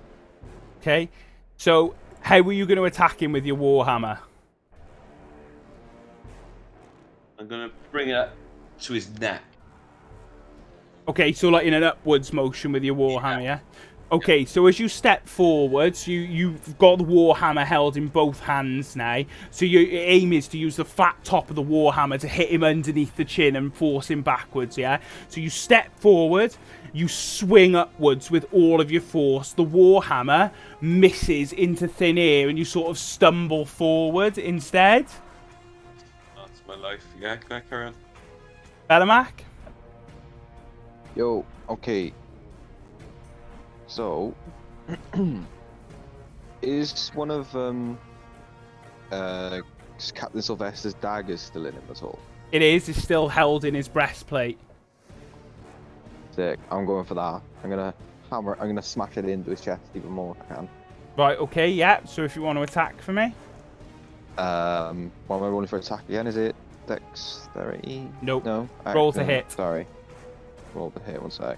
Skills.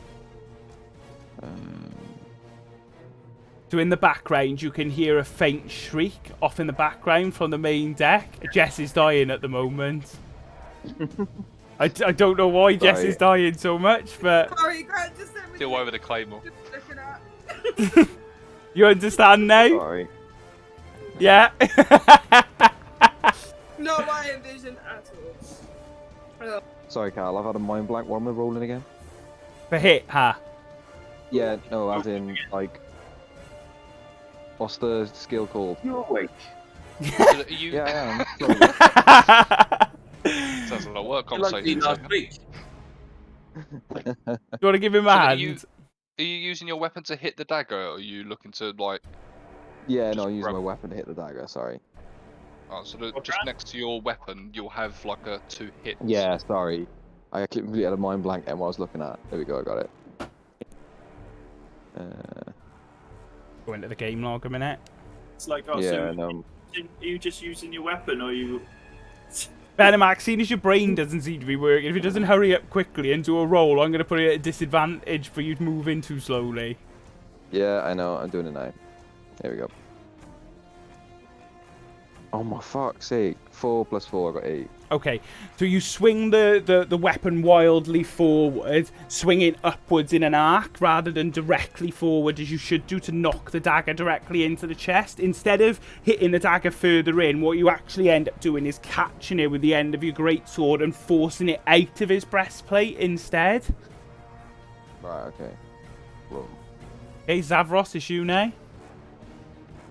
Come Have back. I had to go? No, Brogar's not gone yet.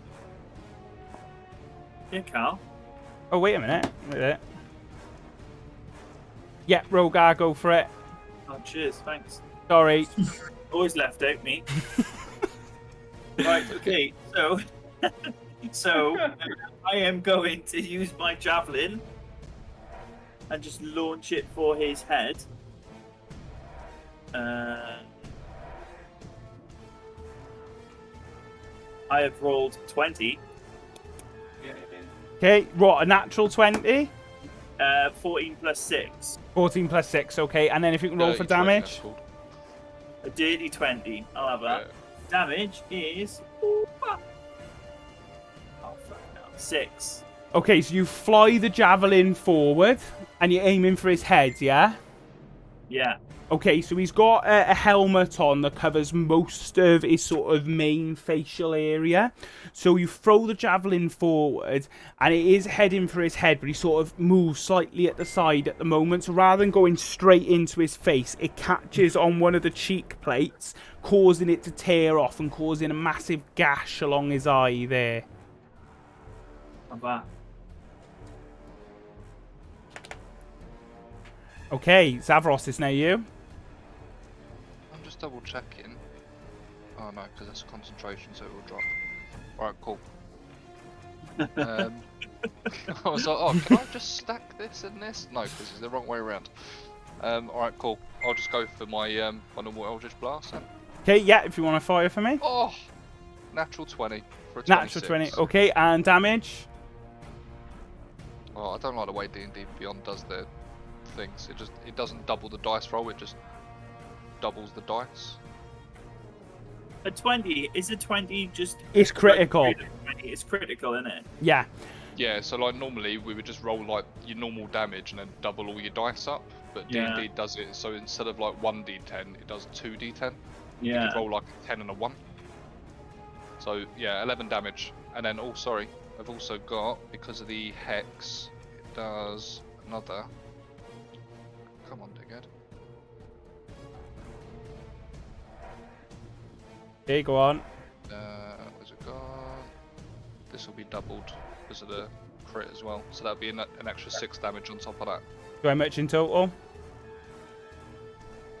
Sorry, I'm going through multiple screens at the moment. It was 11 plus 6, so that's 17. Okay, bro. And can you tell me how you want this Eldritch Blast to hit? Where are you aiming for? What are you going for? I'm just going for the chest, going for the biggest target that I possibly can.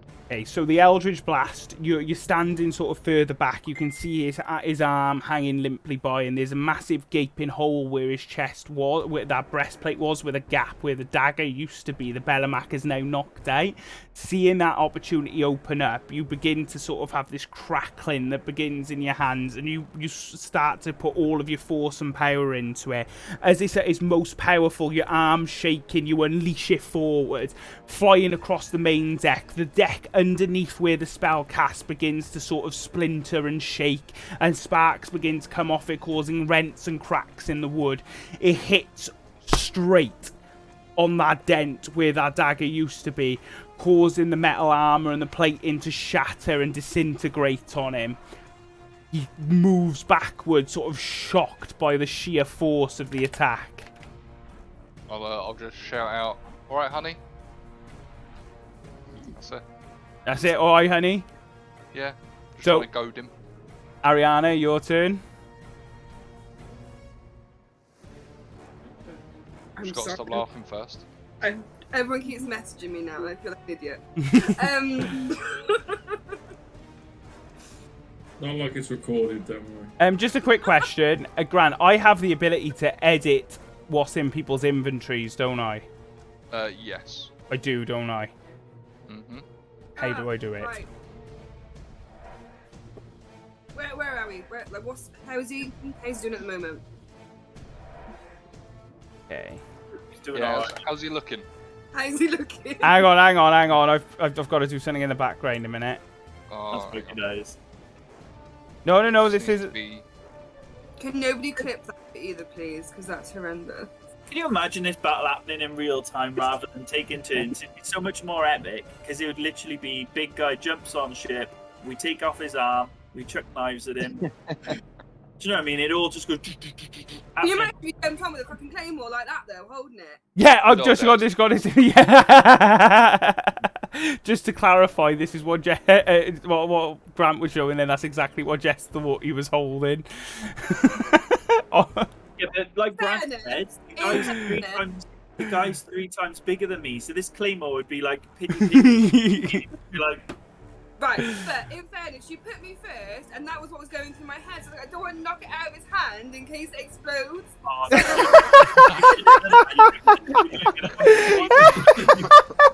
D&D beat the god. that's quality. Well, Ariana, coming back to you, it's now your turn again. Yeah, how's he looking? Cal? Is he So- like bloodied and things, or? He's injured, but he's angry. He's fuming. Looking at his face, you can tell that he's far from done. He wants a scrap. Is he's angry like he's sort of like in some sort of rage, is he? He is in a rage Like now. how, Yeah, how fucking barbarian kids forget to go in. yeah. So he is now in a rage. And Oh. facing what? Are you a fairy? Yeah. Oh, okay. Why? In a rage. So out in the background, you hear a comment fly up from the central deck. Jackal, how could you? And then that's all you hear. I'm sorry. Right, Oh, oh, that's no. just class. Are Quickly, you a at this fairy? point- Are you a fairy? Oh. At this point, have we still got eyes on the guy we're supposed to be protecting? Yes, he's on the ship wheel still. He's Good still shape. sick. Good shape. Interesting. Right, I'm gonna use my short bow again then, Okay, yeah, if you want to go for the attack. and then Okay. aim for... What? Yeah, I was just gonna say because we've not moved like people around. See, Brandon him should be next to each other, and so should Achilles. So he'll be engaged with Go someone behind else. me and fire your crossbow or whatever it is. So Yeah. you should be getting your sneak attack damage if you do hit him as well, because he's engaged with. So two other people. do I just roll? Yeah. He's not Yeah, just roll engaged. He's roll not your to hit. engaged. You've just pushed him back from the engagement with the force of your Eldritch Blast, so he's not actually fighting. I've got no like pushback on the Eldritch Blast. You hit him with a crit. That's an invocation later on. Okay. All right. Well, right. he's standing there still then. 7. 7. Okay. So you fire the short bow forward. The arrow just glances past again, hitting the deck in behind. Banging. Okay. So, seeing your weakness now and looking around, he eyes up Achilles standing towards the side of him, and he goes into a rage. So the claymore now gripped in his left hand. No, not the claymore you're thinking, Jess. The claymore held in his left hand comes out, and he begins to swing with a sort of almighty force towards Achilles. And as he swings, he lashes out, catching Achilles with the might of the claymore.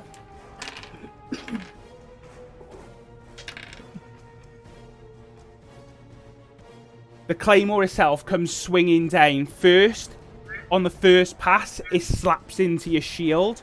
On the second pass, where you've been jolted forward, it catches you right on the back of your shoulder, and it causes a massive rend to open up on Achilles, causing 13 damage.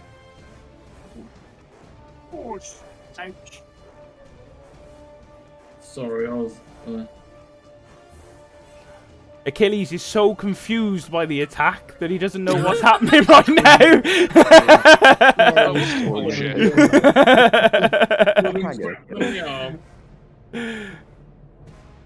So I've been cracked on the arm, and I'm hurt, I guess. How much do I lose? 13. Oh, God. Yeah. He kind of takes a step back a little bit and gets on one knee on his, but got his shield in front of him. Okay, yep, so it is your turn next. So, no, it isn't. So it's Captain Sylvester Shadows next. I'll just stay where I am, and I got nothing else interesting, so I'll just fire my crossbow at him. Go for it, yeah.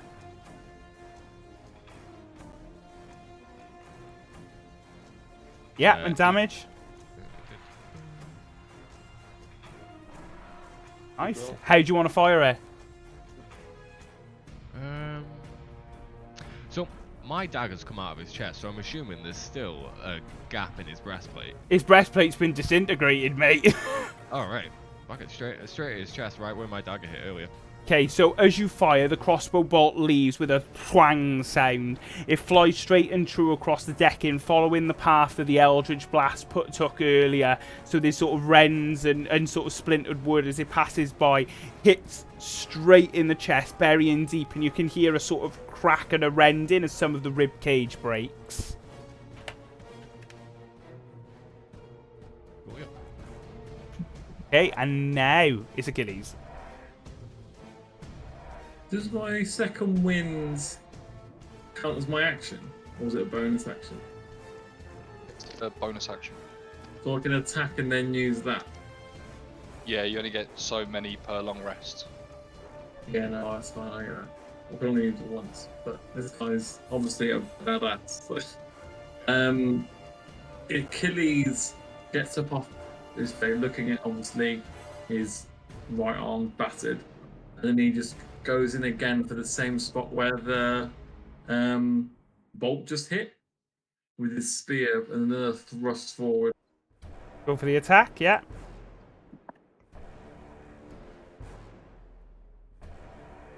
Yep, and damage.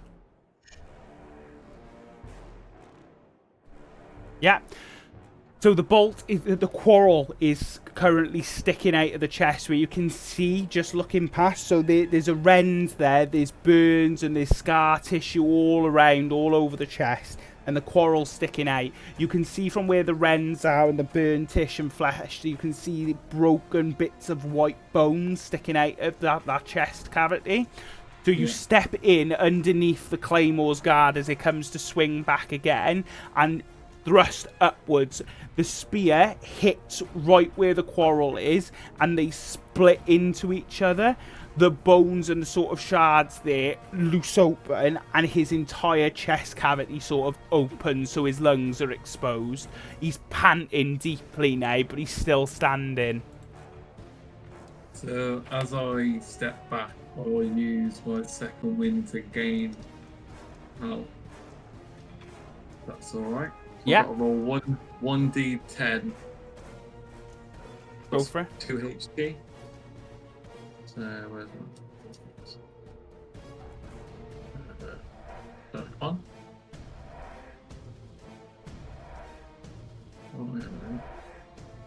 How do I do a random one? Just a custom There roll should be in like there. a little sort of 20-sided dice icon in the bottom left. Okay. You click on that and then it's a like custom roller. Oh, really? Oh. Do I get a health off that? Okay, so does that now do more damage, does it? No, No, it's that's to to heal give himself. me health back. So you got 9. Did you say there's a +2 as well? It's 1d plus 2 HP. To 11 so that- then. 11, Yeah. okay. Okay. That's Achilles' turn, and now we're on to Rogar. Yeah. Yes. Okay. The So I'm Rogar's gonna like, yes! My turn, assholes! I'm gonna get in close, Okay, yeah. within 15 feet, and I'm going to do my breath weapon. Go for it, yeah. So it just says 13 dex. Go for it. So have I got all 13? What have I got to do, Grant? He's on mute. Right, mute. Yeah, Callum's got to roll a dex save. All right, yeah. So I've got to roll more than a 13 then. Yeah. And then if on his stat block he's got any modifiers as well. Okay. Okay. So as you launch forward, how are you doing this attack, Dame? I'm literally just gonna sort of like lunge forwards and just go fire breath. Okay. So as you Say, like, lunge, fuck you as it comes out or something. Yeah. so as you lunge forward, the sort of fire breath begins to build in your gullet. You can see the sort of parts of your neck begin to ripple, and as they ripple, they begin to glow. The fire comes shooting out. Just as you do so, though, he sort of manages to cover using the claymore to sort of cut through it and prevent any sort of damage from happening, as he's using the claymore to block it at the moment. Half damage if he meets the if he saves anything. Yeah. So do I just roll my damage now? Yeah. Yeah. You roll your damage, half it, and then it'll be rounded down. My damage is 5. Go. 2. Okay, so you begin to see some sort of blistering burns coming up the side of his arm. Are you Okay. talking 3 or 2nd degree? Not too serious, just some light burns. So there's some little scorches. Oh, cool. Okay. And we move on now to I believe it is Brant. How are you going to attack? Warhammer. Me, Alright. Ariana, then him. Gonna go down. Okay, yeah. Come on. So how are you going to attack? So go for the attack then. Let's see what you get.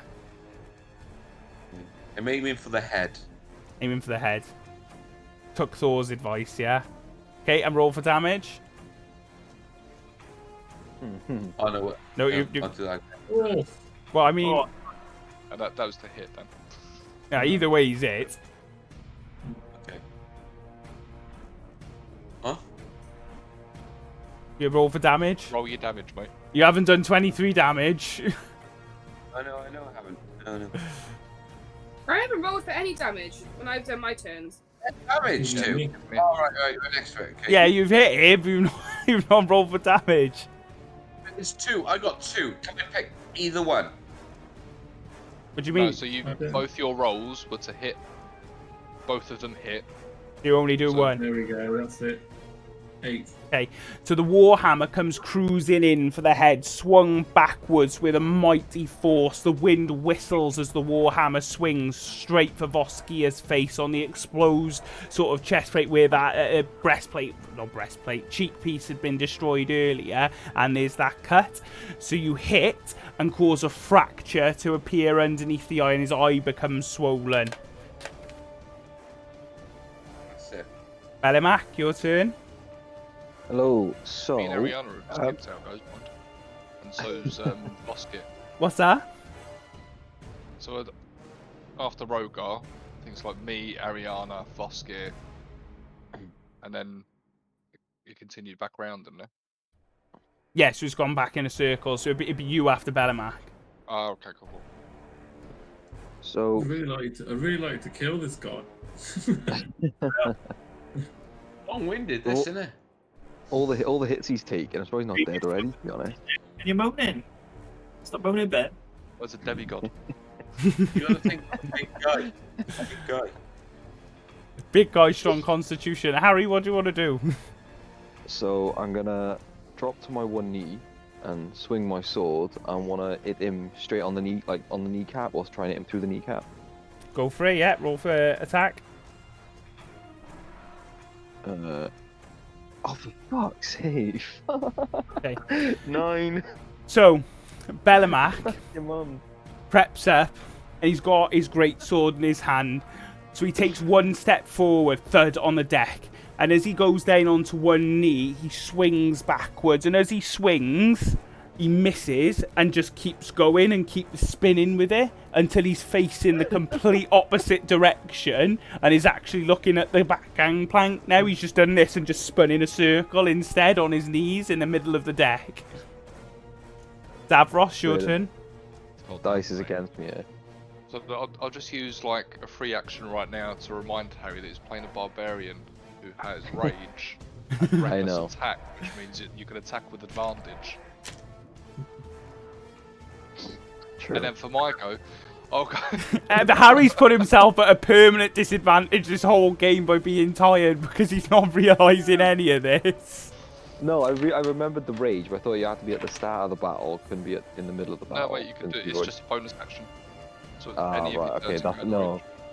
Yeah, I And thought rage before- was at like Before you swing for attack, you can then do. You can just say reckless attack. Yeah. Oh, okay. Alright, cool. Eldritch Blasts. I was a expected 14. nothing less. So as you fire the Eldritch Blast, the crackling begins to appear, and again you shoot it forward. As it lights out of your hands, it again hits into the decking behind, causing scarring to appear on the main mast. Ariana? Yeah, I want to use my short bow with a sneak attack. So he's facing towards you at the moment, but I'll allow Yeah, it. so because it's engaged with another target within 5 foot, so that would be Yeah. at the moment like Brent, Achilles, and Bellimac. Ropes get sneak attack regardless. Even if he wasn't, I'd allow it because he's blind in one eye right now. But he has allowed it anyway on my thing. Yeah, Okay, go ahead. so am I rolling? It's a hit. Okay. Oh shit, 12. Okay, so you move, your wings begin to flutter and you move over to the cannon area. You draw the short bow, moving around to the side and fire. But again, the arrow goes wildly past, hitting into the sea behind. Why am I not getting no hits? You're not rolling high enough. We need at least a 16 to hit. No one's rolled a 15 yet, so I don't know whether a 15 hits or not. It's a matter of time. Okay. It'll be a long time. My splits. Okay, so right now Voskir is stood. His right arm is completely shattered. There's a rend and a gash in his right arm. There's fractures and bones. His chest is open. His head has got splintered and cuts and remains, but his claymore is held steadily in his hand even though he begins to shake. He moves forward. What's that? His knees are fine. Yeah, his knees are fine because Harry completely missed. His legs are totally fine. Okay. He steps forward towards Brant, aiming for his neck.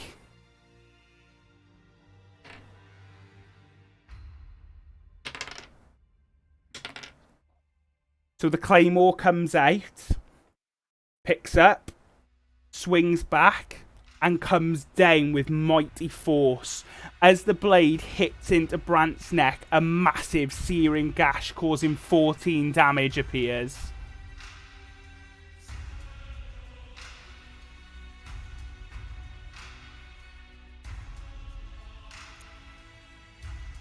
I'm mute again.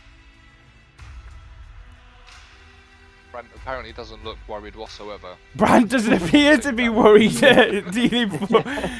Brant doesn't realise what's happened. Oh, Sorry. He's oblivious. He can't take damage. So. Brant, do you know how much damage you've just taken? How much? 14. how much health have you got left? He's now? got 15 health left. It's alright. Hang on. Did you take damage at the start as well? He did. Yeah. So he went from 19 down to 15, and he's One just taken. damage left. Alright, I'm going to take a step back then. It's not your turn. And I wouldn't take a step back, otherwise it gets opportunity attacking. Again. So do you want to take a step You've got- back? You've got cure wounds as a cleric, so you know on your go it might be worth healing yourself. Warhammer's coming out again. So Brant, what are you doing, Warhammer? Yeah. Okay, so it is now the turn of Captain Sylvester. Since he's all kind of messed up, I'll move in with my short sword, but try and move around the side and do a sneak attack on it. Yeah, I'll give you that. So you move in to do the sneak attack if you want to roll for me.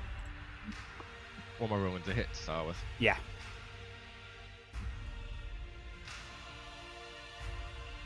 Okay, and damage. Looks good.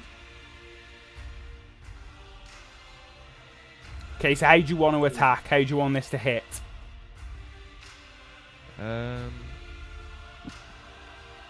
So if I'm on his right side, I want to move around and try and go for that knee that Harry missed. Okay, yeah. So as you move around to his right side and you come down with the sword, sort of he's moved into Brant's path, so the blade that he's thrown down has carried him forward. It's fine, you've not been hit twice, it's okay. This is just what happened to you earlier. So as he swings down, he's sort of lodged behind, but because of the weight of it, because he's not using two hands, his knee is exposed as he's pivoted on it. So you come in with the sword and slash right at the back of his calf muscle, causing a massive rend to open and the muscle to sever and snap underneath. Ed, you got to add a d6 for your sneak attack as well, because you only roll for the short sword damage. Right, shit. What's happening? Can I ask how I'm just there standing we are. there, not being able to attack, but still being able to have damage to myself? Yeah, that's like real life, mate. It is. The mugger attacks you with a knife. You can't cause any damage, but you can still take damage. Okay, so you can see that he's visibly tired now. A lot of the damage that he's taken is beginning to grow down. You can see sort of on his breath he starts to mutter, "For the Clovis Concord, and against all revelry scum, if I fall, then this ship will fall with me." Makes sense. Claymore off. Yes, his claymore explodes at this point. Okay, after Captain Sylvester, it's on to Rogar. Okay, so I'm going to go again with another. Hang on, let me check. Actually, I think I can only do it once per short rest. Yeah, one slash short rest is once per short rest. No. All right, Yeah. cool. So I will get my lance and I will look to once again try and jam it up through his head. Through his head, yeah, okay. And if you can roll for attack for me, please. You do. Oh, Okay, so you bring the lance back, aiming up for his head, and the right eye's sort of closed now, he can't see out of it, but as you move up with the lance, it sort of causes him to jerk back, but you don't hit him, he manages to avoid it, and then that moves nicely into... Matt, have you had your go this time? No, it'd be you then. Al, have you been drinking Disaronno? I think, obviously, because he's Yeah, as well. He hasn't said anything. obviously because he's knackered and said that thing, Achilles wanted us to double check again in case he'd done something, because he obviously doesn't want to sink the ship here because we're not near our next destination. So can I do another investigation check to see if he's done anything around him? You can do an investigation check, yeah. Hello. Okay. So looking at him, you can't see that he's visibly done anything, but there are lots of crew and lots of soldiers on board the Clovis Concorde ship. Looking down on the deck, you can see that some of them are fighting with the crew of the Wave Chaser. And looking at the crew themselves, you can see that Jarkal has taken a knife out, and they've walked up behind Boerth, who's fighting one of the sort of crew members of the Clovis Concorde that's come on, and stabbed them directly through the back of the neck, and they've collapsed onto the deck. Saboteur, saboteur. Oh, As my God. they collapse onto the deck, you can hear the flapping of wings again, and in swoops an owl coming directly onto the deck and sits on Jarkal's shoulder. Messenger pigeon. Damn it. Sure, it's How a far pigeon. away is Jarkal? Jarkal's down on the main deck by the boat, so they're about 60 feet away from you. Finish this knobhead off first. Let's go. So as I've seen that, I'm trying to get through this guy pretty quick, so I'll just go straight for the exposed chest again with the spear. Yeah, roll for attack. And roll for damage. Your Nice. rolling is great. Nice. He does have a +7 to every hit, mind. In online gambling, 100%. Okay. Big question here now. How do you want to kill him? Hey. Can I put a little bit of spaz on it with some athletics as well? Yes, you can. Okay, so I take basically what I do is I kind of just jump up into the air and kind of just what can I describe as an overhead kick with my spear, and so just he chucks it up and jumps up, and he jumps up and overhead kicks the spear that directly down onto his chest. Yeah? Okay. So, ready? I'll So, roll it. Voskia. Oh, yeah. Voskia standing is hunched over. Their bones are broken, their arm shattered. We're fucking 22. What? You just Wait. did an athletics check for 22. So, It's as gonna you... be epic, Callum. Yeah. It's gone. Ready? Here you go. Okay.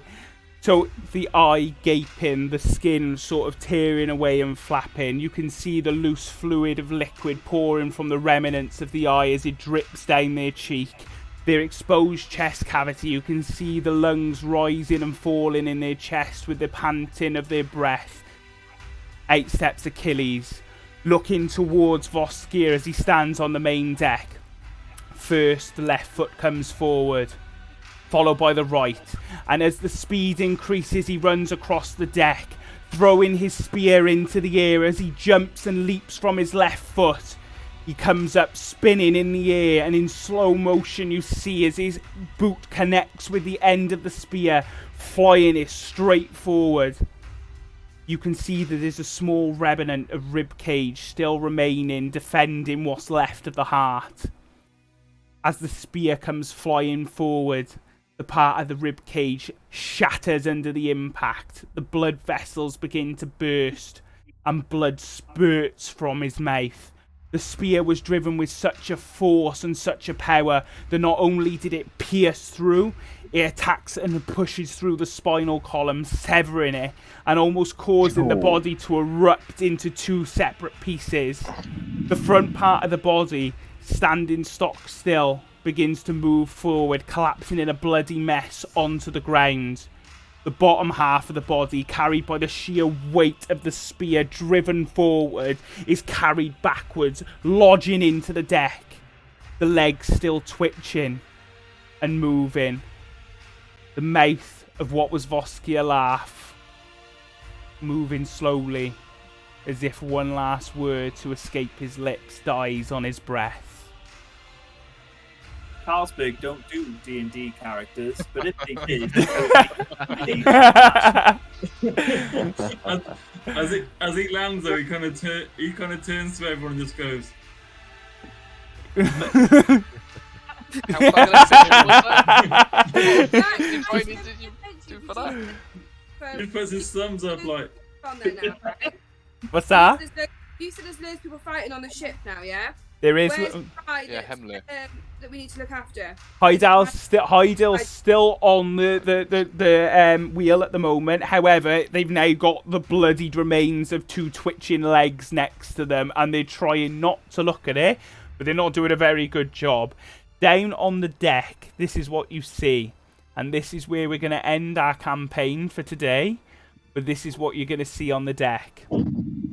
Can we quickly run over to Heidler to try and like help him? So Heidel's fine. So Heidel is I thought he totally got fine. stabbed. No, Boearth got stabbed through the back of the neck. Oh, right. Okay. Oh, I'm not fine. I'm on 1. What? I'm okay. You're not okay. You're barely Can we go standing. check on Brant then? You can go and check on Brant, yeah, but Can we get him to safety? not at the moment because combat will still be continuing into episode 4. So you're still currently in combat, but I'm going to give you an overview of what's happening down on the deck. Will Brant Saar die in episode 4? Stay tuned. So looking down onto the scattered remains of the deck, there's bloodied and desiccated corpses everywhere. The crew themselves have been surrounded on the main deck. Boearth still has a dagger sticking from the back of his neck through the front as blood is pouring out of his mouth as he's choking on his own blood and dying in the main area of the deck. Dialyu and Kajori are fighting against 3 enemies, rapidly trying to stay alive. They're thrusting and parrying, but they're being pushed up against the main mast. Looking across, you can see Captain 3 Earrings has now been confronted by 2 heavily armoured enemies that are pushing them up against the back rigging. The Clovis Concord ship has more and more men coming from below. Heidel shouts, "We have only one choice, and that's to run or to die." And there ends our episode. Join us next week to see if Brant Saar dies a horrible death. I've And written Matt, a reminder in your on my roll notes. in 20s. I've written a reminder on my notes. As a bonus action, I can use Hex to move to another target once the original one is dead. Okay, good, yeah. So I just want to put that out there. So at the You're start still of the next one, when I go, oh yeah, I'm just moving Hex, you know what's going on. Yeah, I know what's going on. That's fair enough. So, obviously I'm still recording at the moment. Right. What is your thoughts on episode 3 Moonbeam? Yeah, good so far. 3 years. Yeah, is really a dodgy good. fuck, Yeah, isn't it? yeah. Yeah, But we're you I've right. feel had like kicked on a bit, but goes- yeah, really good. How I think much Captain do you, Sylvester's a do your dodgy fuck feeds at all. helped out, didn't it? Hmm? You're like, oh yeah. Fucking hell, What that did does. Grant say? What did Grant say? Captain Sylvester's a dodgy fuck at all. Oh, So, I didn't see you Go on when can a I long rest quick- now. Quickly, can Tell I... him. No, You're still in combat. you're still in combat. You can't go on long rest. That's like, please give me my health back, please. But please, I don't want to die. You just need to remember. Have a long rest.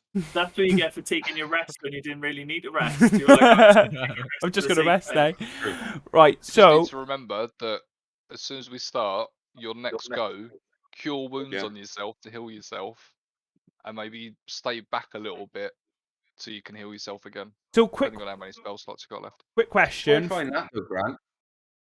I'll have a look later.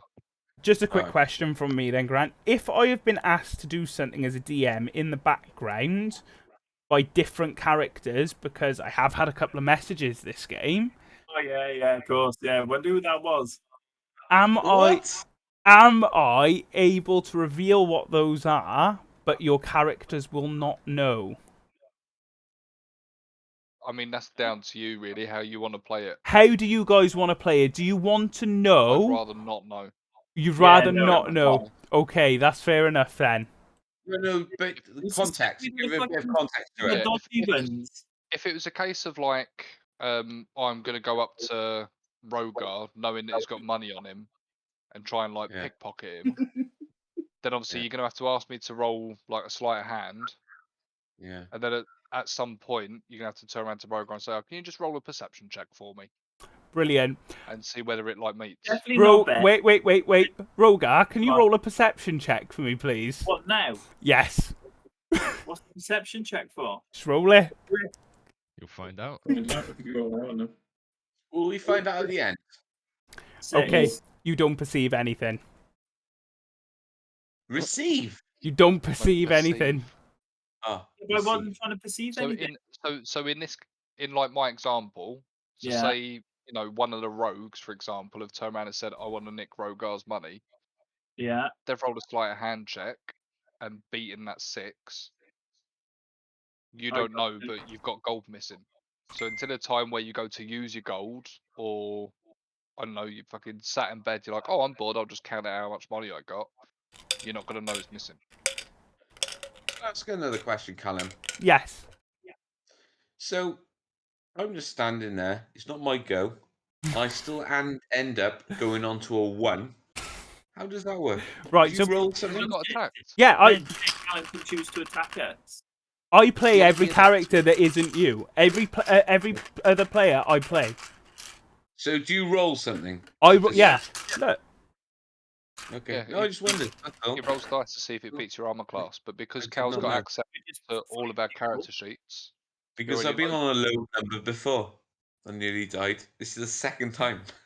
Yeah, but the difference between like you and say like me, Jess, and Ed, Yeah. you're always up front with a warhammer hitting the guys, whereas Yes, we're like step back hitting them with ranged stuff.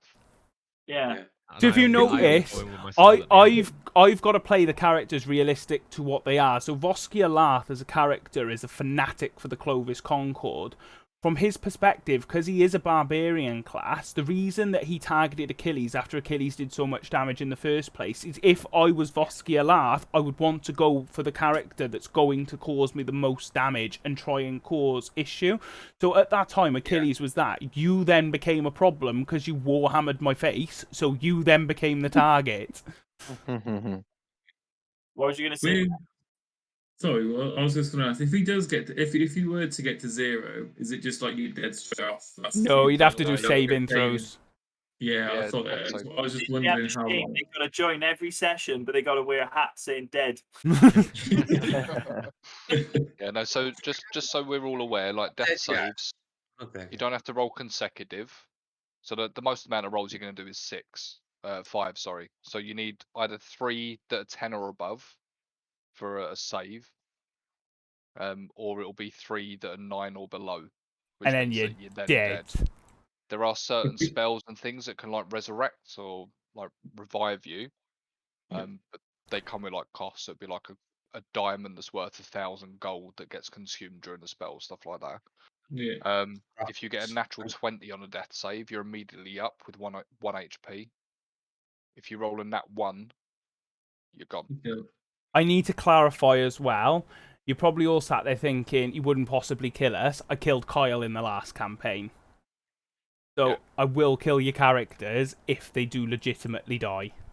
Yeah, that's you. You That's can create a new character, can't you? You can create a new character, yeah.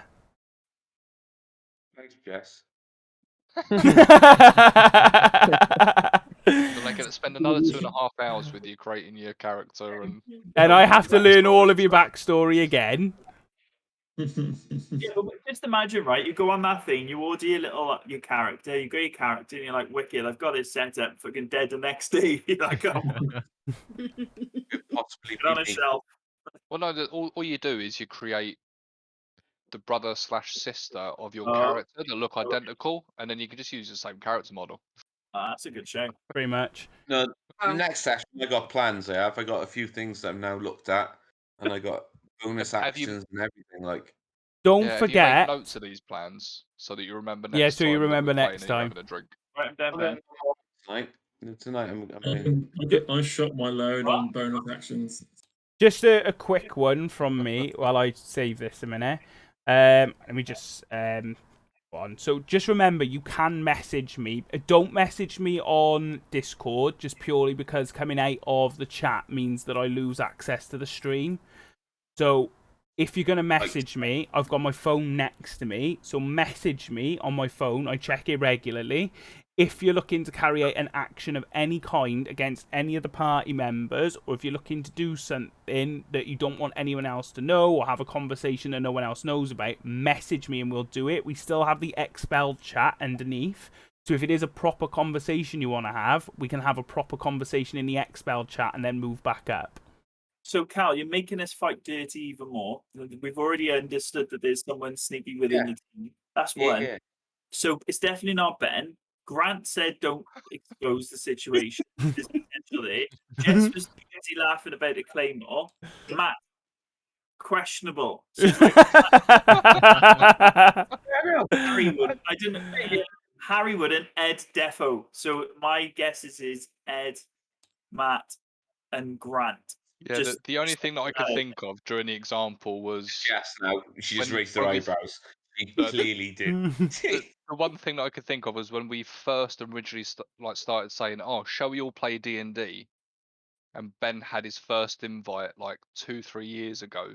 yeah. And I went, "Oh, what we'll do is when we all go out for a smoke break, is I'll text Cal to say while we're like resting at this camp or whatever, I'll go through Ben's pockets and I'll roll a sleight of hand check to see if we like nick anything while he's asleep." Just for the shits and giggles of it, because it's like our first time playing D&D and stuff like that. So that's the example I had in my head when Cal went, "Oh, if someone messages me," I was like, "Okay." Yeah. Just to clarify, just to clarify as well, again, this doesn't mean that an action's been taken on behalf of a player. This could be an action that's been taken on behalf of an NPC. Just remember that I play the other characters as well. The whole point of the game is working as a team. We got two rogues in the party that like stealing things, and a fucking cleric who likes stealing things as well. You've got a team of kleptomaniacs. You're still gonna have people that do stuff that's against the grain of what your character is. I suppose if you're playing it properly, innit, we got to go with the role playing it. backstories and all the rest of it. Yeah, 100%. And the other part of that role play bit, which may end up sort of starting to bore some other people at times, is when you're having like one-on-one conversations, character to character. Yeah. So like it could be a case of like Ariana missed. I don't think you hit at all, did you? During that fight. So it could be like going up to Ariana after the fight and saying, "Oh, is everything okay? You didn't, you were firing at them, but you never hit them. Were you scared or whatever?" And you sort of role playing that conversation. Yeah. That could go on for like 5-10 minutes, depending on how the fucking conversation goes, and everyone else just sort of sat there going, "Oh, okay, can we carry on playing now?" But yeah. again, this goes with